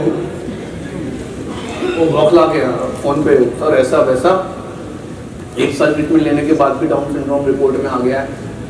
मैंने कहा मैं नहीं मानता। क्या? मैं नहीं मानता। बोले सर रिपोर्ट में लिखा है तो आप रिपोर्ट नहीं मानोगे? मैंने कहा बिल्कुल नहीं मानूंगा। मैंने कहा मैंने 1 साल आपके ऊपर मेहनत की है, मुझे पूरा विश्वास है नॉर्मल होगा बच्चा, आप चिंता नहीं करो। बोले नहीं। तो उसके बाद में होता है डबल मार्कर और ट्रिपल मार्कर टेस्ट। अब चूंकि पेशेंट यही था तो यहाँ पर उसने double marker triple marker test करवाया, उसमें भी आ गया। बच्चों सुनो, बहुत इंटरेस्टिंग है।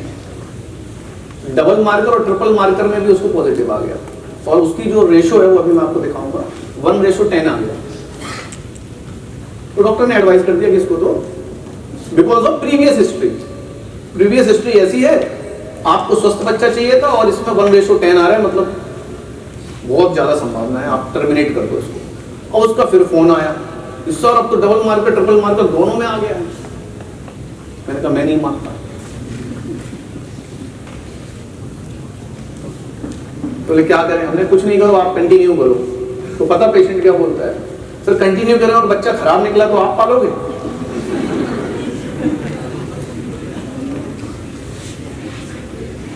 मैंने कहा पाल लूंगा। मैंने कहा कंटिन्यू करो, आपको टर्मिनेट नहीं करना है इसको, लेकिन नहीं माने पेशेंट। फिर उसके बाद में एक टेस्ट होती है एमनियोसेंटेसिस, और उसके लिए लखनऊ जाना पड़ता है, एक बड़ा सेंटर है वहाँ। तो यहाँ से भागे भागे वो लखनऊ गए और वहाँ पर एमनियोसेंटेसिस में एमनियोटिक फ्लूइड निकालते हैं और उस पर टेस्ट करते हैं। Amniocentesis absolutely normal. अब पेशेंट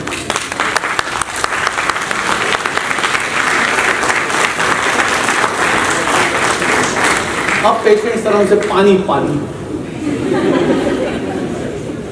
आवाज गायब, दहाड़ गायब, सब गायब। मैंने कहा बेटा हम शास्त्र पे बैठे हैं, शास्त्र फॉलो करते हैं, और जिसके पास शास्त्र और सिद्धांत हो वो डरता नहीं है।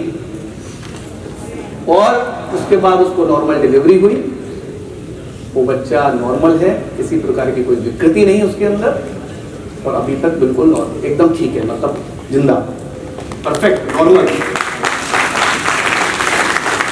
तो जिस चीज के लिए वो हमारे पास आए थे कि बच्चा तो चाहिए लेकिन स्वस्थ चाहिए, वो काम आयुर्वेद ने डिलीवर किया। 1 साल का समय लगा लेकिन एज इट इज डिलीवर किया जो पेशेंट की डिमांड थी। कितने सारे हर्डल्स आए और आप सोचो कि उस समय मनोस्थिति क्या होगी वैद्य की, लेकिन शास्त्र का जो सिद्धांत और पावर है ना वो ऐसे ही बोलता है, धाड़ता है। इसी को बोलते हैं धाड़ना। वो रोज सुबह उठ के मिरर पे ही मत धाड़ने लगना। तो अब देखेंगे इसके reports. Next, this is the marker test, oh sorry chromosomal study. Chromosomal study absolutely normal. Next next, ये सब देखो नेगेटिव आया क्रोमोसोमल एनालिसिस में। और इसका मैंने चेहरा इसलिए छुपा दिया है क्योंकि ये टर्मिनेट करना चाहती थी, अन्यथा मैं इसका चेहरा दिखाता। कितनी मेहनत की है और पेशेंट अपनी जगह ठीक है लेकिन ये भाव अच्छा नहीं है। सब बात अपनी जगह लेकिन ये भाव इतने वीक की प्रेगनेंसी के बाद, इतनी मेहनत करने के बाद, तो इसलिए मैंने ऐसा किया है।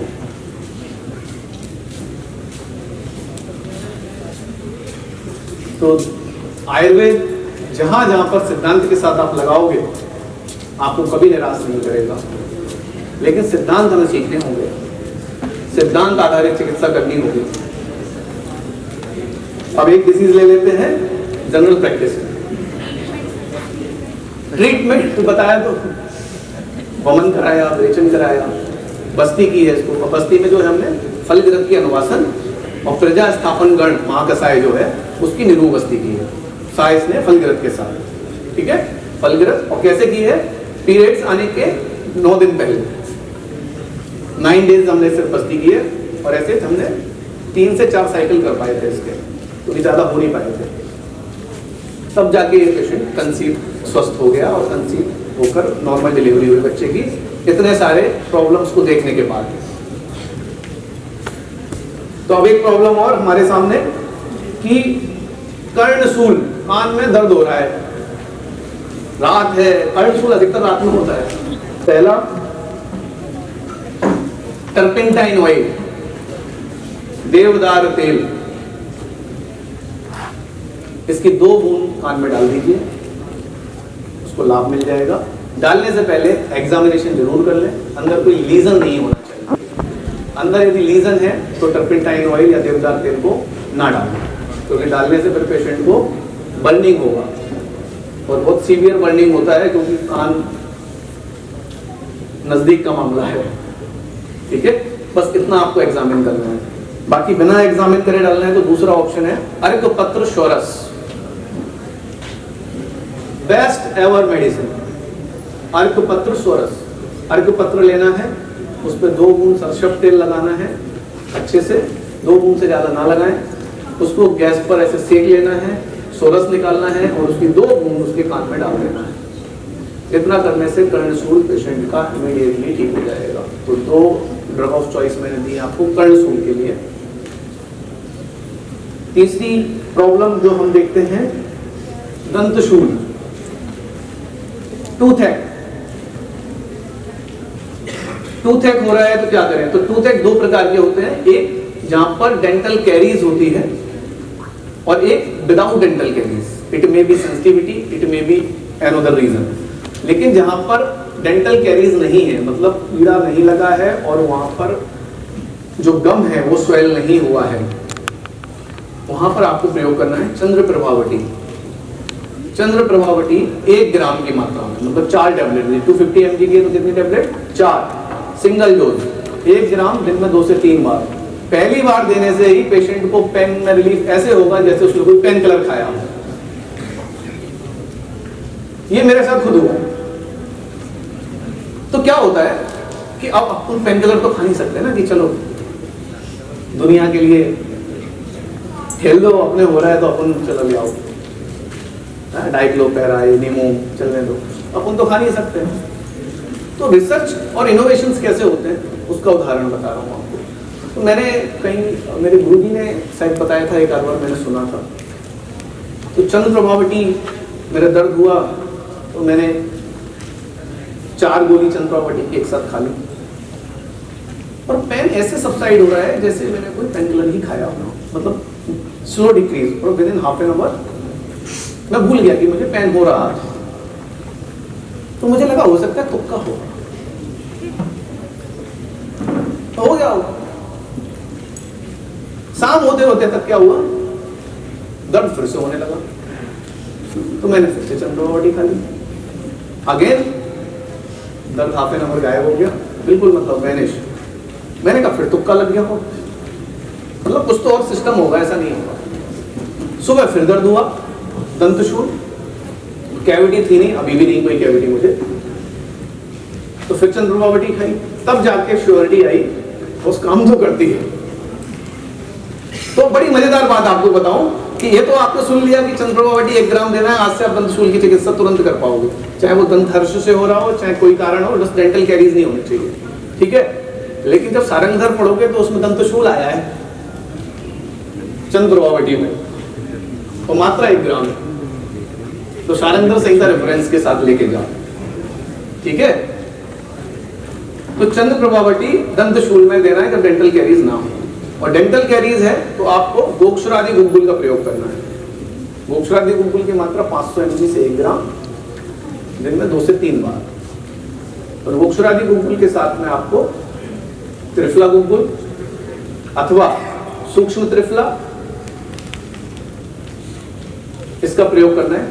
250 mg में सूक्ष्म त्रिफला दे सकते हैं दिन में 2 बार। इट्स एक्ट्स लाइक एंटीबायोटिक, लेकिन हर केस में नहीं, इस केस में बता रहा हूँ, जस्ट आपको अटेंशन करने के लिए शब्द बोल दिया है, ऐसा कुछ होता नहीं है, लेकिन काम वही होगा जो हम चाहते हैं। तो वहां पर जो पस कलेक्शन है उसको वो कम कर देता है, और क्लेद का वहन करता है गोक्षरादि गुग्गुल। गुग्गुल क्या है, क्लेद वाहक है, डायूरेटिक क्लेद वहन।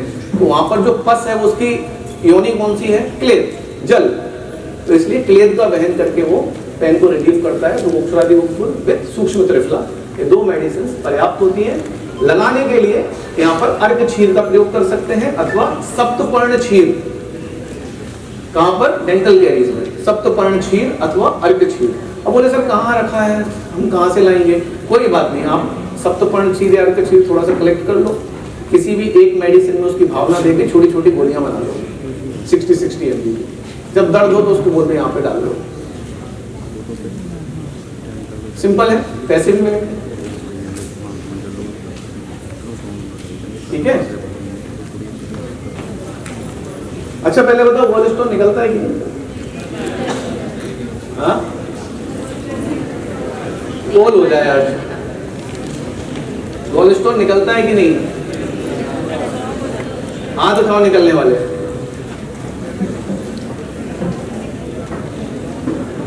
चार 5 लोग बस, ओके।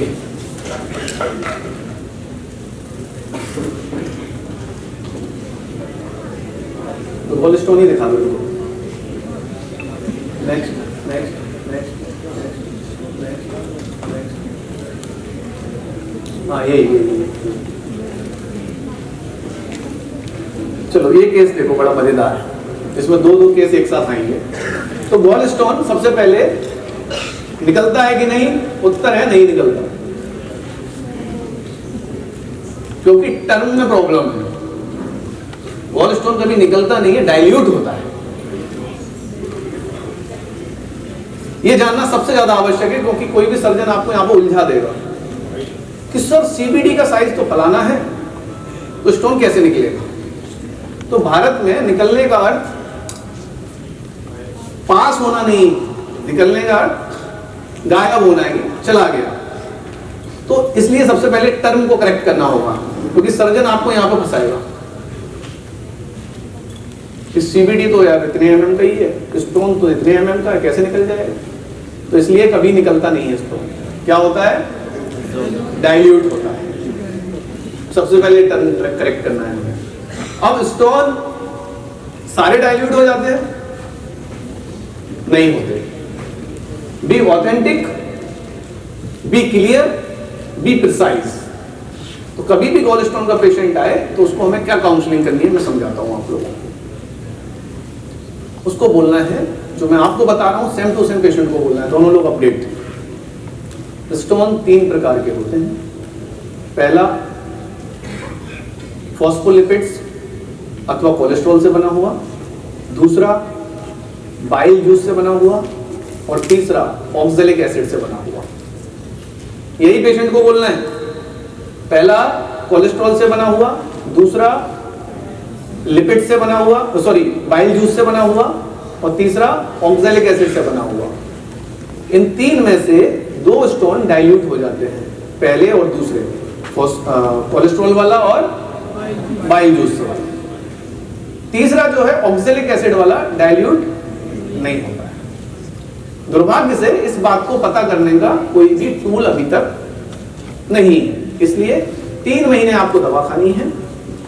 3 महीने के बाद में रीस्कैन कराइए, निकल गया तो 2 में से था, नहीं निकला तो तीसरा है ऑक्सैलिक एसिड वाला। और यदि उसके बाद भी नहीं निकल रहा है तो हम अब चिकित्सा नहीं करेंगे। अब आप ऑपरेट कराना चाहते करा लीजिए, नहीं चाहते तो नहीं कराइए, लेकिन अब दर्द नहीं होगा आपको, ये बात तय है। बिल्कुल सेम टू सेम ये काउंसलिंग होनी चाहिए।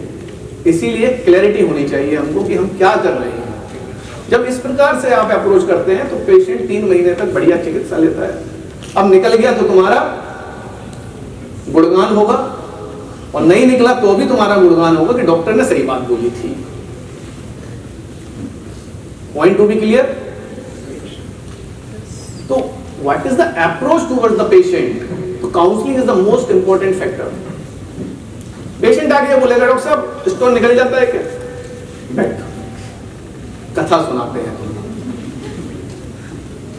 और ये बिल्कुल साइंटिफिक बात बता रहा हूं मैं। अब वैसे तो अपन लोगों को पता चल जाता है, हम लोगों को पता चल जाता है कि कौन सा क्या है मामला, लेकिन पेशेंट को तो यही बोलेंगे, और ये हमें काउंसलिंग करनी चाहिए। That is the right way to treat the patient. नहीं सबकी गारंटी ले लो, गारंटी वारंटी कुछ नहीं होती। पेशेंट जो पूछे उसको उसी में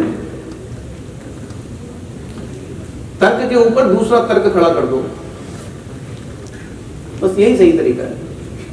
ब्रेन ट्यूमर किसी को भी होता है, हर सर्जन एक ही बात बोलता है, अरे ऑपरेट करा लो, दोबारा होता ही नहीं।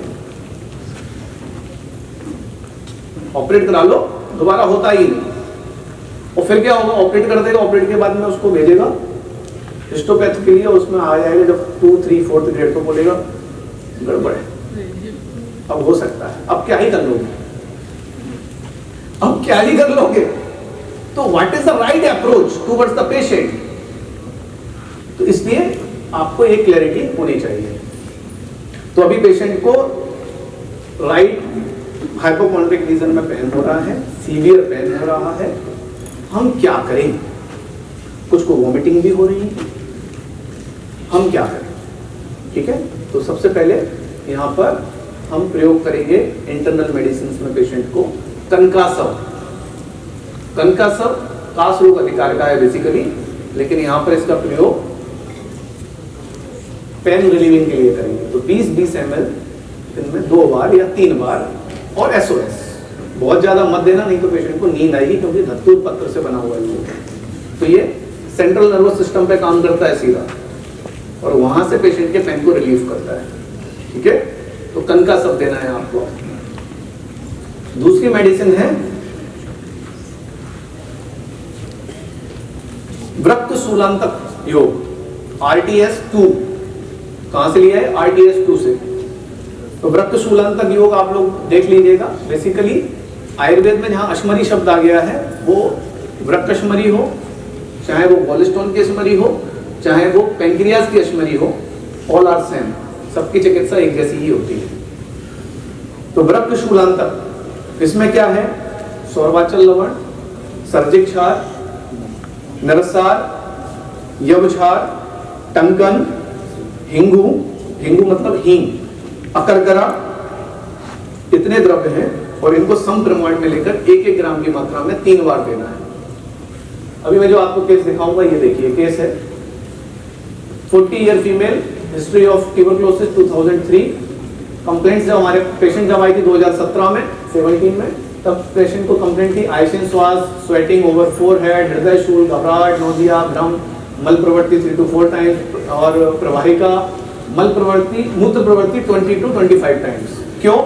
क्योंकि पेशेंट डायबिटिक पर थी। इसके बाद देखेंगे नेक्स्ट। तो इस समय जब पेशेंट हमारे पास आई है तो कार्डियक इश्यूज को लेकर आई है, और यहाँ पर कार्डियक इशू क्या है देखेंगे। ये इसकी लाइट बंद नहीं हो सकती है।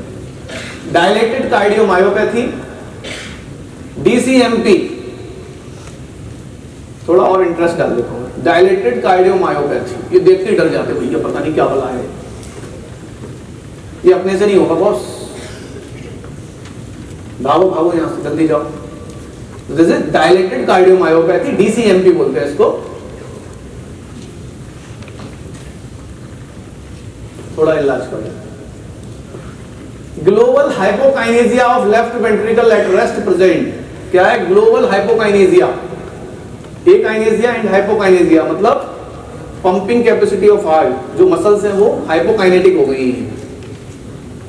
Severe left ventricle systolic dysfunction, ejection friction is 35% only. कितना है? 35। डायलेटेड कार्डियोमायोपैथी है। Next,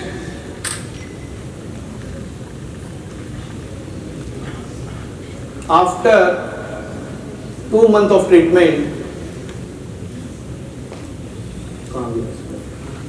left ventricle ejection friction is 60%। कितना है? ऊपर की लाइन में दिखेगा आपको, सेकेंड लाइन ऑब्जर्वेशन वाली, 60%। और यहां पे DCMP गायब हो गया, normal left ventricle. Dilated cardiomyopathy resolve, hypokinesia resolve, ejection friction 35 to 60 की जल्दी। कितने दिनों में? 2 महीने में। नेक्स्ट, इसके पहले और करना। हाँ, एक्चुअली इसको बाइफरकेट कर दिया। ये पेशेंट, इसको प्रीवियसली देखो, स्टार्टिंग में जाके देखो, ममता नाम का एक केस होगा। तो ये पेशेंट 2017 में हमारे पास आई थी, 18-17 में। अभी लास्ट ठीक हो गई, कार्डियक इश्यूज रिजॉल्व हो गए। 2 महीने पहले, 3 महीने पहले ये पेशेंट आई और इनको अब प्रॉब्लम थी गॉल स्टोन की। तो हमारे पास देखो पेशेंट लॉन्ग टर्म में कैसे मिल जाते हैं। तब ठीक हुई, अब फिर से आई क्योंकि अब गॉल स्टोन में पेशेंट हुआ। तो गॉल स्टोन वाला केस इसमें मिल जाना चाहिए।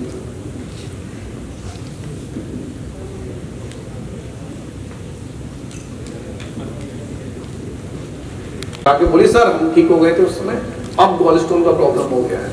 क्या प्रॉब्लम हो गया है? Pain in abdomen, vomiting. Patient के अंदर new complaints of pain in abdomen and vomiting. Next, USG shows multiple variable size calculi within 4 to 5 mm. CBD measures 5.4 mm caliber, 4 से 5 calculi है उसके गॉल ब्लैडर में। Next, gallbladder is distances with clear lumen, gallbladder wall are thin and smooth, there is no stone।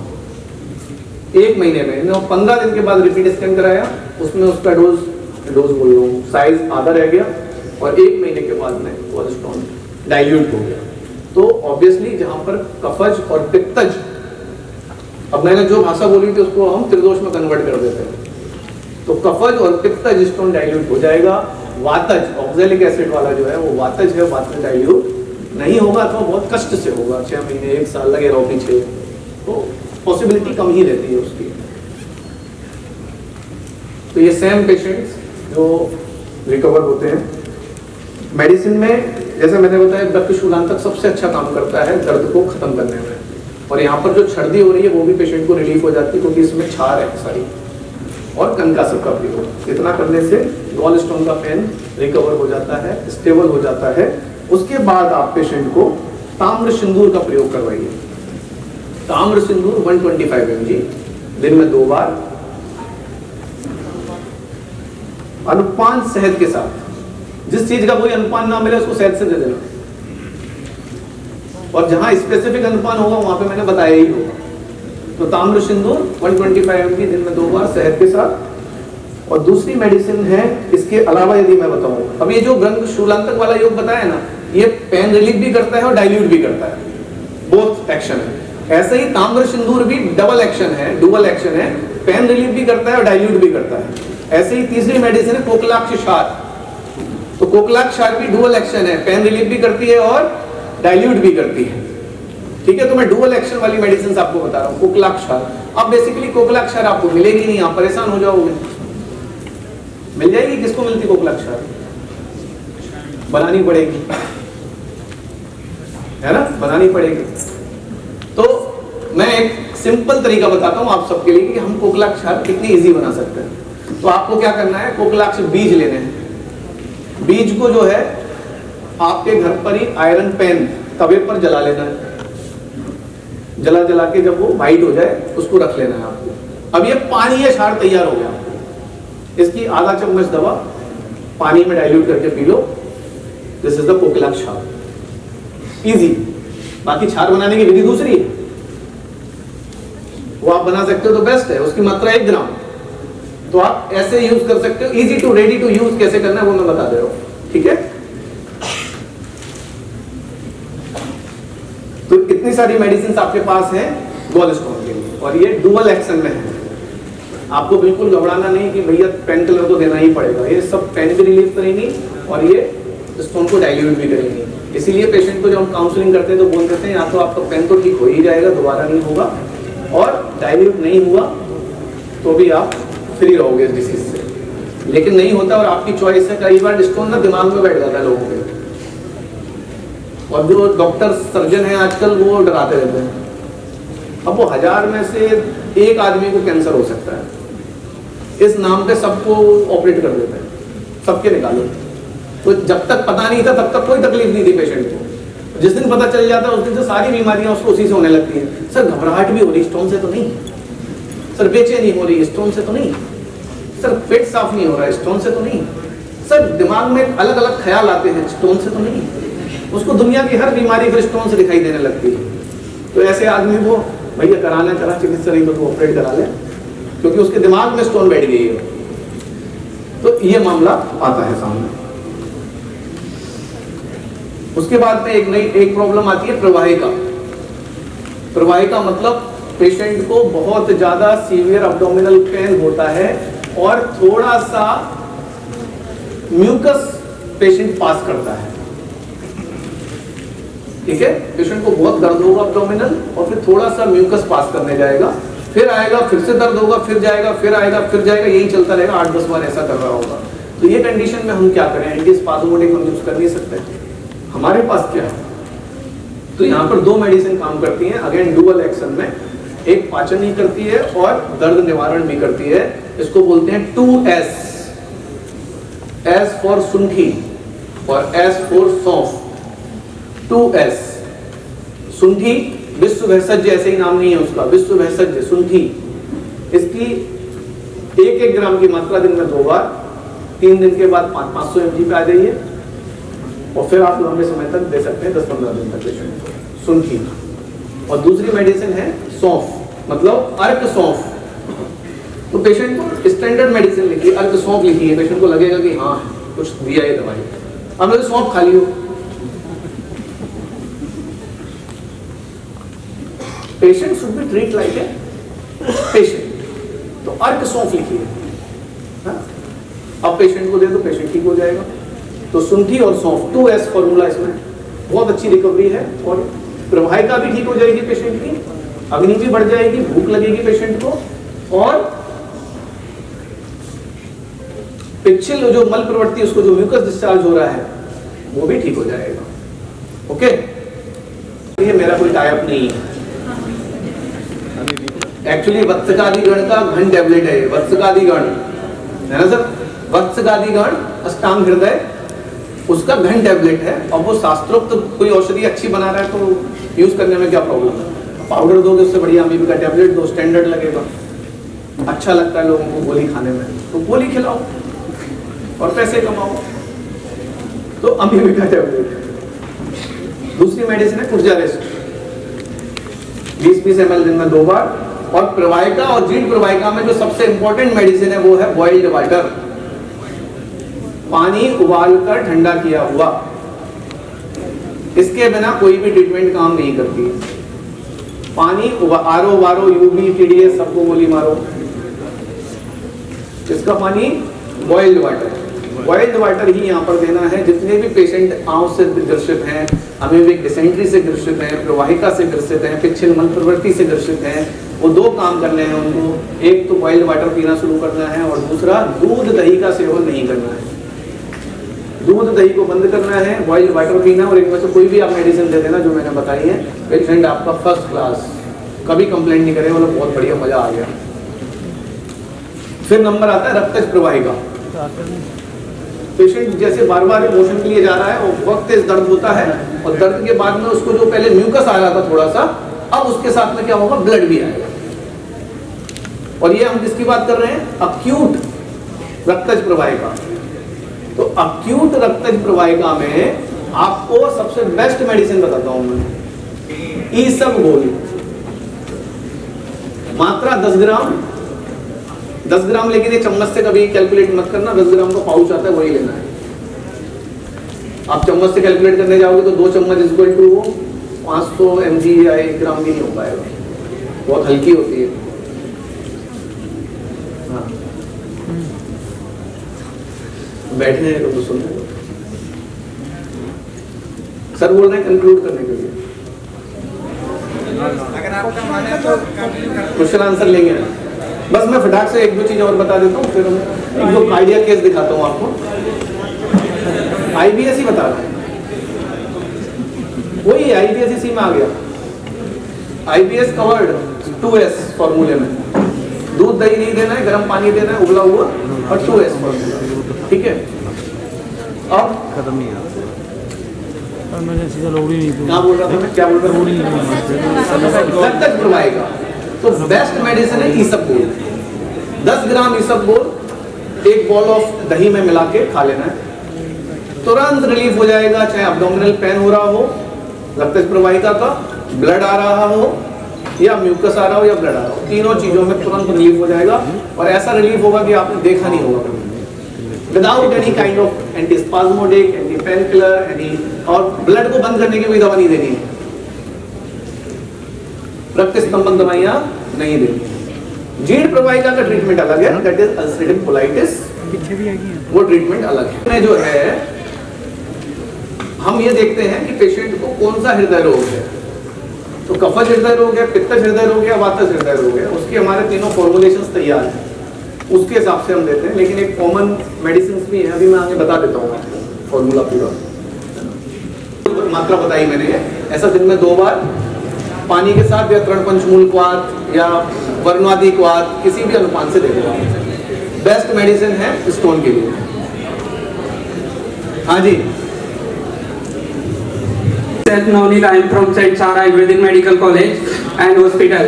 Sir मेरा question ये है कि जैसे आपने स्टार्टिंग से बताया हमें मतलब आयुर्वेदा के बारे में बताया कि कैसे मेडिसिन होती हैं या फिर इसकी ट्रीटमेंट कैसे चमत्कार होते हैं, बट सर मेरा एक क्वेश्चन ये नहीं होते, मतलब सर मेरा एक लीगल क्वेश्चन ये था कि एज अ आयुर्वेदिक फिजिशियन क्या आयुर्वेदा में एक लीगल और इथिकल बाउंड्रीज होते हैं और उसमें क्या ये सारी चीजें आती हैं?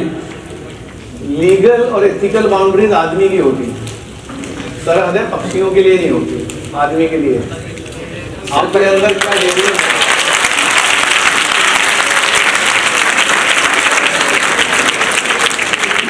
आपको कोई भी डिसीज का ट्रीटमेंट करने से कोई नहीं रोक सकता जब तक आप आयुर्वेदिक चिकित्सा कर रहे हैं।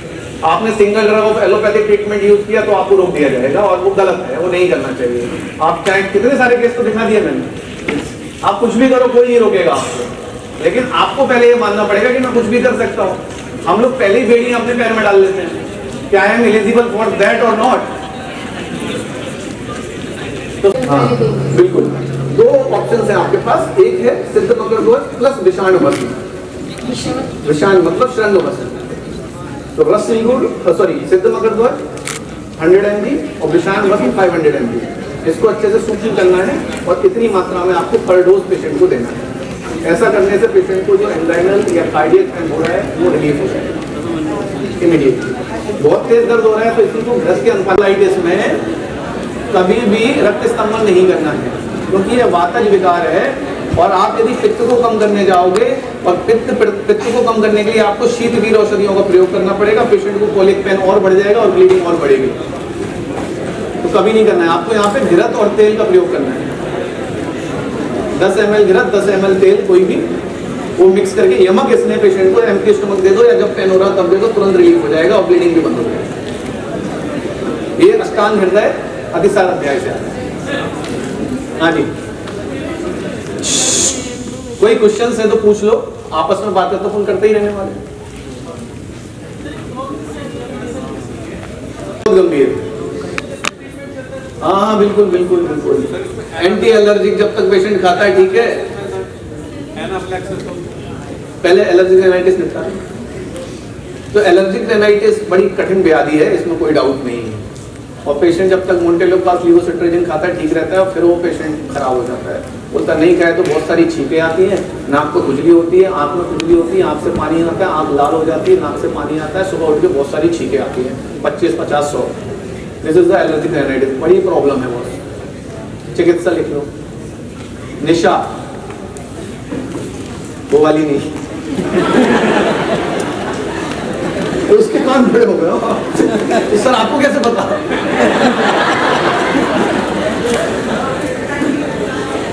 अच्छा दूसरा नाम लिखो, रजनी।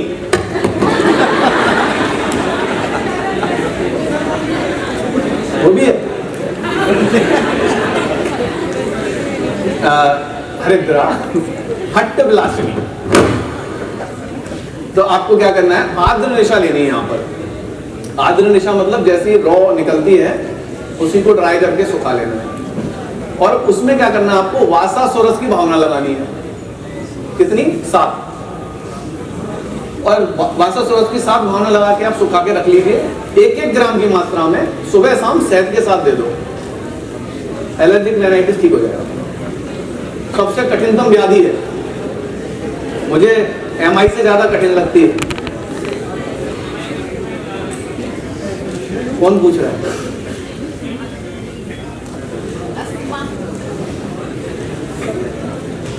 उसके केस भी दिखाता मैं आपको, टाइम इजाजत देता तो। Okay next, asthma. आपके लिए लाया था, आप लोगों को टाइम ही नहीं दिया, मैं क्या करूँ। ठीक है, ऑर्गेनाइजर्स अगली बार नहीं बुलाएंगे मुझे।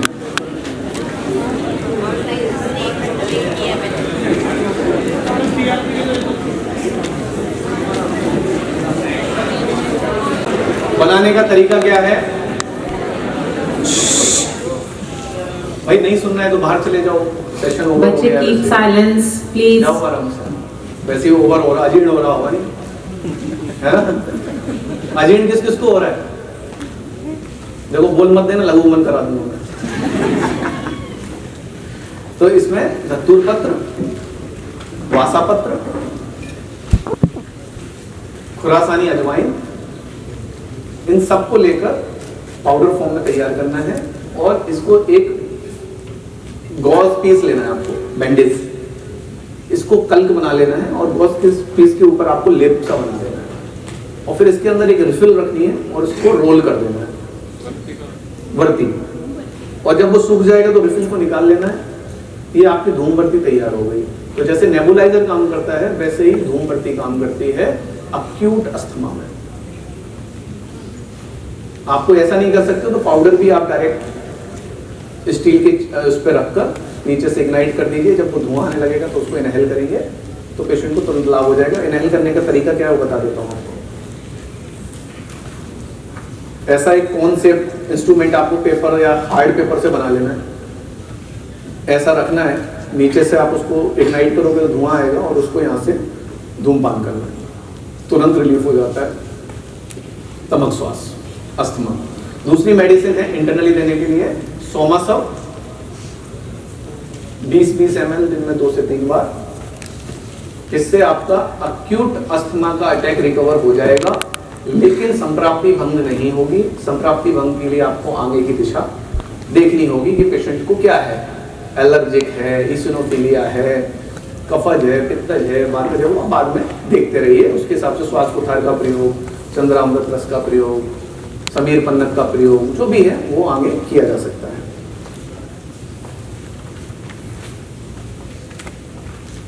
नेक्स्ट। और एपिलेप्सी सर, मुझे लगता है कि नेक्स्ट आगे पूछने से अच्छा है कि आप लोग जो अभी तक हो चुका है उसमें कुछ क्वेरीज हैं तो पूछ लो, ज्यादा बेटर होगा, क्योंकि ये तो एंडलेस प्रोसेस है।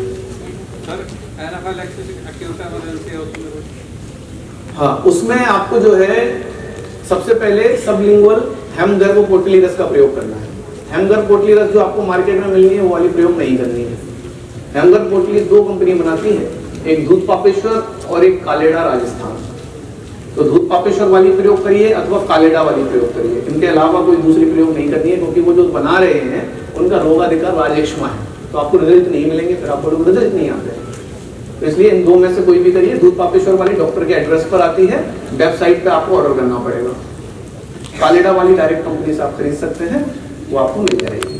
तो उसका प्रयोग यहाँ पर करिए 125 ml, उसके साथ में एक छोटा खरल आता है दूध पापेश्वर की जो आती है, तो उसको ऐसे एक बार घुमाते हैं, ऐसे आपको 10 बार घुमाना है।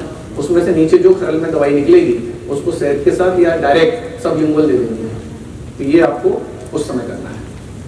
कालेडा वाली हो तो वैसे अपनी खरल में ही कर लेना, कर सकते हैं। सीआरपी बढ़ जाता है उससे। क्या बढ़ जाता है? सीआरपी सीआरपी तो ठीक है, नहीं किस कंडीशन में बढ़ जाता है? जो आजकल में आ रहा है फीवर में भी बढ़ जाता है, किसी भी कंडीशन में बढ़ सकता है। सी रिएक्टिन प्रोटीन बोल रहे हो ना? सीआरपी को ट्रीट क्या करना है? वो आप जो बात कर रहे हो वो ऑटोइम्यून डिसऑर्डर्स में चले जाते हैं। ANA पॉजिटिव, ANCA पॉजिटिव वाले केसेस की बात, पॉलीआर्थराल्जिया के केस होते हैं वो, उनमें आपको आम बात की तरह ट्रीटमेंट करनी है। दूसरे बच्चे लोग इसे उड़ा देंगे एक आध को। एपिलेप्सी सर, हाँ जी, मैं चाहता हूँ कि आप लोग यूजी स्टूडेंट ज्यादा क्वेश्चन पूछें। हाँ जी,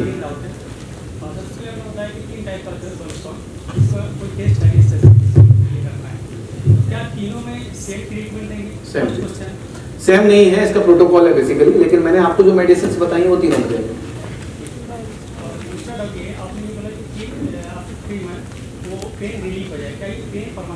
परमानेंट रिलीफ हो जाएगा। अगर इसका ऑपरेशन न कराया जाए तो कोई प्रॉब्लम नहीं। सर वो बोलते हैं कि बस्ट हो जाता है पल्स, सर बहुत डरा के रखा होगा। कुछ नहीं होता, बस तो किसी का होता नहीं। कैंसर होने की संभावना 1000 में से 1 केस को होती है। वो ऑपरेट होने के बाद भी हो जाता है मेटास्टेटिक, वो ज्यादा तगड़ा बैठता है। मेरे पास रोज ऐसे पेशेंट आ रहे हैं जो ऑपरेट होने के बाद में मेटास्टेटिक कैंसर के केसेस हैं। जब ऑपरेट किया था तब नहीं था, लेकिन अब उनको हो गया है, पूरा एब्डोमेन में, लीवर में पूरा फैला हुआ है। तो कुछ ऐसा होता नहीं है, एक के कारण 1000 लोगों को आप ट्रीट नहीं कर सकते ना गलत तरीके से, तो ऐसा कोई डरने की जरूरत नहीं है। अच्छा, गॉल स्टोन बनता क्यों? अच्छा, बनता कैसे? अब ये देखो ना, क्वेश्चन भी मुझे ही देने हैं, उत्तर भी मुझे ही देने हैं, आप लोग पूछते नहीं। हाँ जी,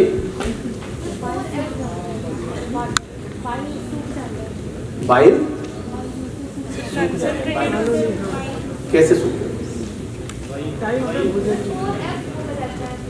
हाँ, वेरी गुड।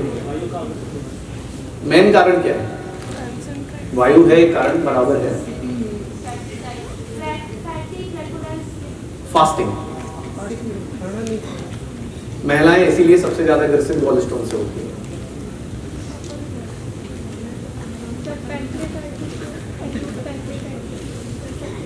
पैंक्रेटाइटिस में ताम्र सिंधु, वित्त सब 125 mg दिन में 2 बार, रिलीफ होने के बाद डोज को कम कर दीजिए, 60 mg के लिए आइए। ये भी डुअल एक्शन है, लेकिन पैंक्रेटाइटिस का पूरा इतिहास समझना पड़ेगा आपको। पैंक्रेटाइटिस जो है फैटल डिसीज है, और पैंक्रेटाइटिस में एक ही चीज से आराम मिलता है, that is the fasting, nil by mouth. Patient को 3 दिन कुछ खाने को मत दो, अपने आप सीरम अमाइलेज लाइपेज गिर जाएगा, पेशेंट का दर्द ठीक हो जाएगा, वोमिटिंग बंद हो जाएगी। खाने को देते रहोगे तो बार बार दर्द होगा और बार बार वोमिटिंग होगी, 3 दिन के बाद अपने आप पेशेंट रिलीव हो जाता है without any kind of medications. लेकिन अभी पेशेंट है, दर्द हो रहा है, तो आप तो कुछ तो दोगे, तो आप दीजिए, लेकिन फिर से उसको रीअटैक आ सकता है पेशेंट को। तो pancreatitis it is all about chronic pancreatitis, वो ऑलवेज कन्वर्ट होती है अक्यूट से क्रोनिक में। और chronic pancreatitis is a fatal disease. इसके कई टाइप्स हैं, नेक्रोटाइजिंग पेनक्रेटाइटिस है ना, बहुत सारे टाइप्स हैं इसके, लेकिन काफी फैटल डिसीज है। यदि आप उसमें विशेषज्ञता नहीं रखते तो हाँ मर जाती है।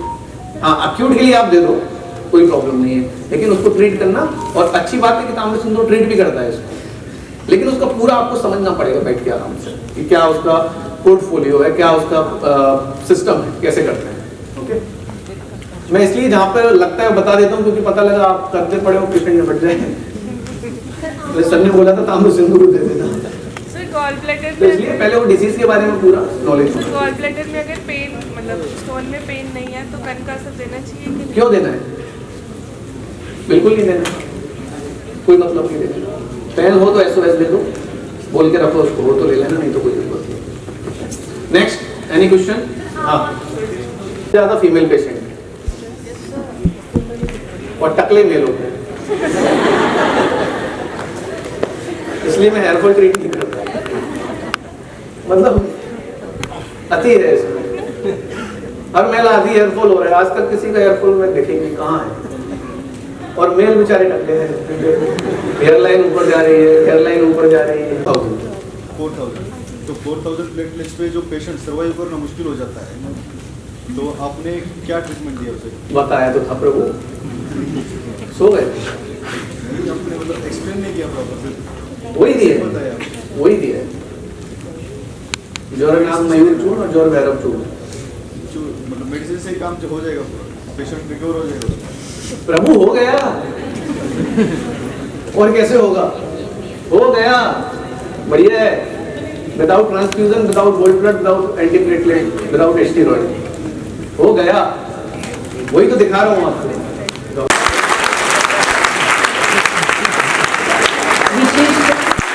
वक्ता की विशिष्टता यही है कि वो अपने कुशल वक्तव्य से सभा में मौजूद सभी सदस्यों को सम्मोहित कर ले, और जिसका प्रमाण हमने आज अपनी आंखों के समक्ष देखा। एक इतना कुशल वक्तव्य कि जिसको बंद करने का प्रयास हमारी जो है जरूरत बन जा रही है समय की मर्यादा को देखते हुए, क्योंकि यहाँ जो स्टूडेंट आए हैं या जितने भी श्रोतागण आए हैं वो दूर दूर से एकत्रित हुए हैं, इसलिए मैं अपनी पूरी टीम की तरफ से आप सभी से क्षमा प्रार्थनी हूँ कि हमने आपके इस कन्वर्सेशन को रोका। पुनः मैं फिर से माफ़ी मांगती हूँ, पर क्योंकि समय की सीमा है और हमें अपने कार्यक्रम को अंतिम चरण पे लेके जाना है, तो इस कड़ी में मैं इस समय डॉक्टर लवनीश पृथ्वी जी को मंच पे आमंत्रित करना चाहूँगी। तेज सहारा मेडिकल आयुर्वेदिक कॉलेज के वाइस प्रिंसिपल हैं, जिन्होंने हमारे इस कार्यक्रम के आयोजन में हमारी हर तरह से सहायता की है, और यहाँ मौजूद सभा में जो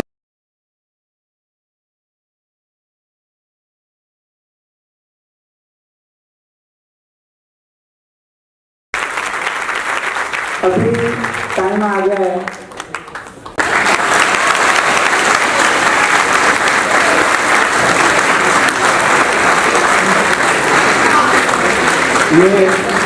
ये है असली टीचर। इतना प्रेम और स्नेह आप लोगों का उनके प्रति देखकर दिल खुश हुआ हमारा। आपको 2 बातें और बतानी थी। UG PG कंप्लीटेड डॉक्टर आकर सीख सकता है 1 साल के लिए। दूसरा, जो लोग नहीं आ सकते उनके लिए आयुर्वेद योद्धा बैच सेशंस चलते हैं हमारे, उसमें 10 ऑनलाइन डिसीजेस और 3 दिन का फिजिकल वर्कशॉप होता है। जैसे आज 1 डे प्रोग्राम था, 3 डेज कंटिन्यू मैं ही बोलता हूँ, सुबह से लेकर रात तक। तो 3 डेज वर्कशॉप रहता है 10 ऑनलाइन सेशन होने के बाद। इसके अलग अलग मॉड्यूल्स आते रहते हैं। ये उन लोगों के लिए है जो 1 साल के लिए नहीं आ पाते हैं। तो बेसिकली मैं ऑनलाइन के बहुत सख्त खिलाफ था, लेकिन कई बार आप लोगों की डिमांड्स आती हैं कि हम नहीं आ सकते, हम गवर्नमेंट जॉब में हैं या हम प्रोफेसर हैं या हम जॉब छोड़कर नहीं आ सकते, कोई भी कारण होते हैं, तो उनके लिए सिर्फ ऑनलाइन सेशंस रहते हैं। लेकिन वो लिमिटेड एरिया है, वो स्किल डेवलपमेंट के लिए है। बेसिकली जो प्रैक्टिस कर रहे हैं उनको कैसे हम ऊपर लाएं। तो हमारा जो पूरा उद्देश्य है वो सिर्फ अपने लिए नहीं है, हम सबके लिए, हमारी पूरी कम्युनिटी के लिए है कि सब लोगों का जो है वेल्थ एम्पावर होना चाहिए। वेल्थ एम्पावर से व्यक्ति के अंदर ना दहाड़ आ जाती है। तो इसलिए ये दो बातें आपको बतानी थी। बाकी आप लोगों ने इतने फ्रेंड से इतने ध्यान से सुना, उसके लिए धन्यवाद। कोई भी गलत बात करेंगे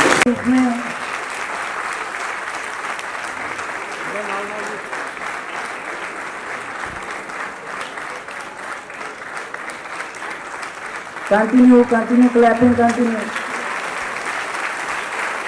उसी भावना को मैं एक गीत के माध्यम से सर के लिए एक स्पेशल हिंदी में गाना लिखा है और अभी आपके समक्ष में पेश करूंगा। हम भूले भटके राही तेरा किसी की मौसी को गले लगाया था। हम भूले भटके राही थे, किसी ने नहीं दिखाया था, इसलिए तो छोड़ के माँ पे थी मौसी को गले लगाया था। अब मार्गदर्शक मिल गया सरयंग जैन के रूप में, बाँ पकड़ निकाला है जिसने हमें अंधकार के कूप से। बठिंडा में जो दीप जले पूरा भारत रोशनाएंगे, हम आयुर्वेद के योद्धा हैं, जग वाले कर जाएंगे। कितना दम हमारे शास्त्र में यह दुनिया को दिखलाएंगे, हम आयुर्वेद के योद्धा हैं, यह जग वाले कर जाएंगे। अब बात पित्त कब समझ लगा जो पढ़ा था कभी किताबों में, अवरोध खुला सबके मन का, सब उड़ने लगे हैं ख्वाबों में। I am right. तन्मय भावों से समझाया था जहां भी हमने चूक किया, व्याकुल जड़ हुए शरीरों में रूह आयुर्वेद का फूक दिया। जो आपने देखा है गुरुवर सपना साकार बनाएंगे, हम आयुर्वेद के योद्धा हैं, जह जज्बा लेकर जाएंगे। कितना दम अपने शास्त्र में यह दुनिया को दिखलाएंगे, हम आयुर्वेद के योद्धा हैं, जह जज्बा लेकर जाएंगे। चाहे चारों ओर ही आंधी है और लूट का मचा बवंडर है, नैया मिल गई सर करने को, चाहे रोग का बड़ा समंदर है। नींद तोड़ दी सदियों की जिसके बोलों के मंत्र ने, जो ज्ञान कलश उठा लाया वो साक्षात धनवंतर है। मिली आयुर्वेद की ज्ञान गंगा, हम इसमें डुबकी लाएंगे, हम आयुर्वेद के योद्धा हैं, यह जज्बा लेकर जाएंगे। अंकल स्टेज पे आ जाए। इसके बाद शिव शक्ति भिक्की, शिव शक्ति आयुर्वेदिक मेडिकल कॉलेज मंडल कला मानसा, उनका भी आ जाए।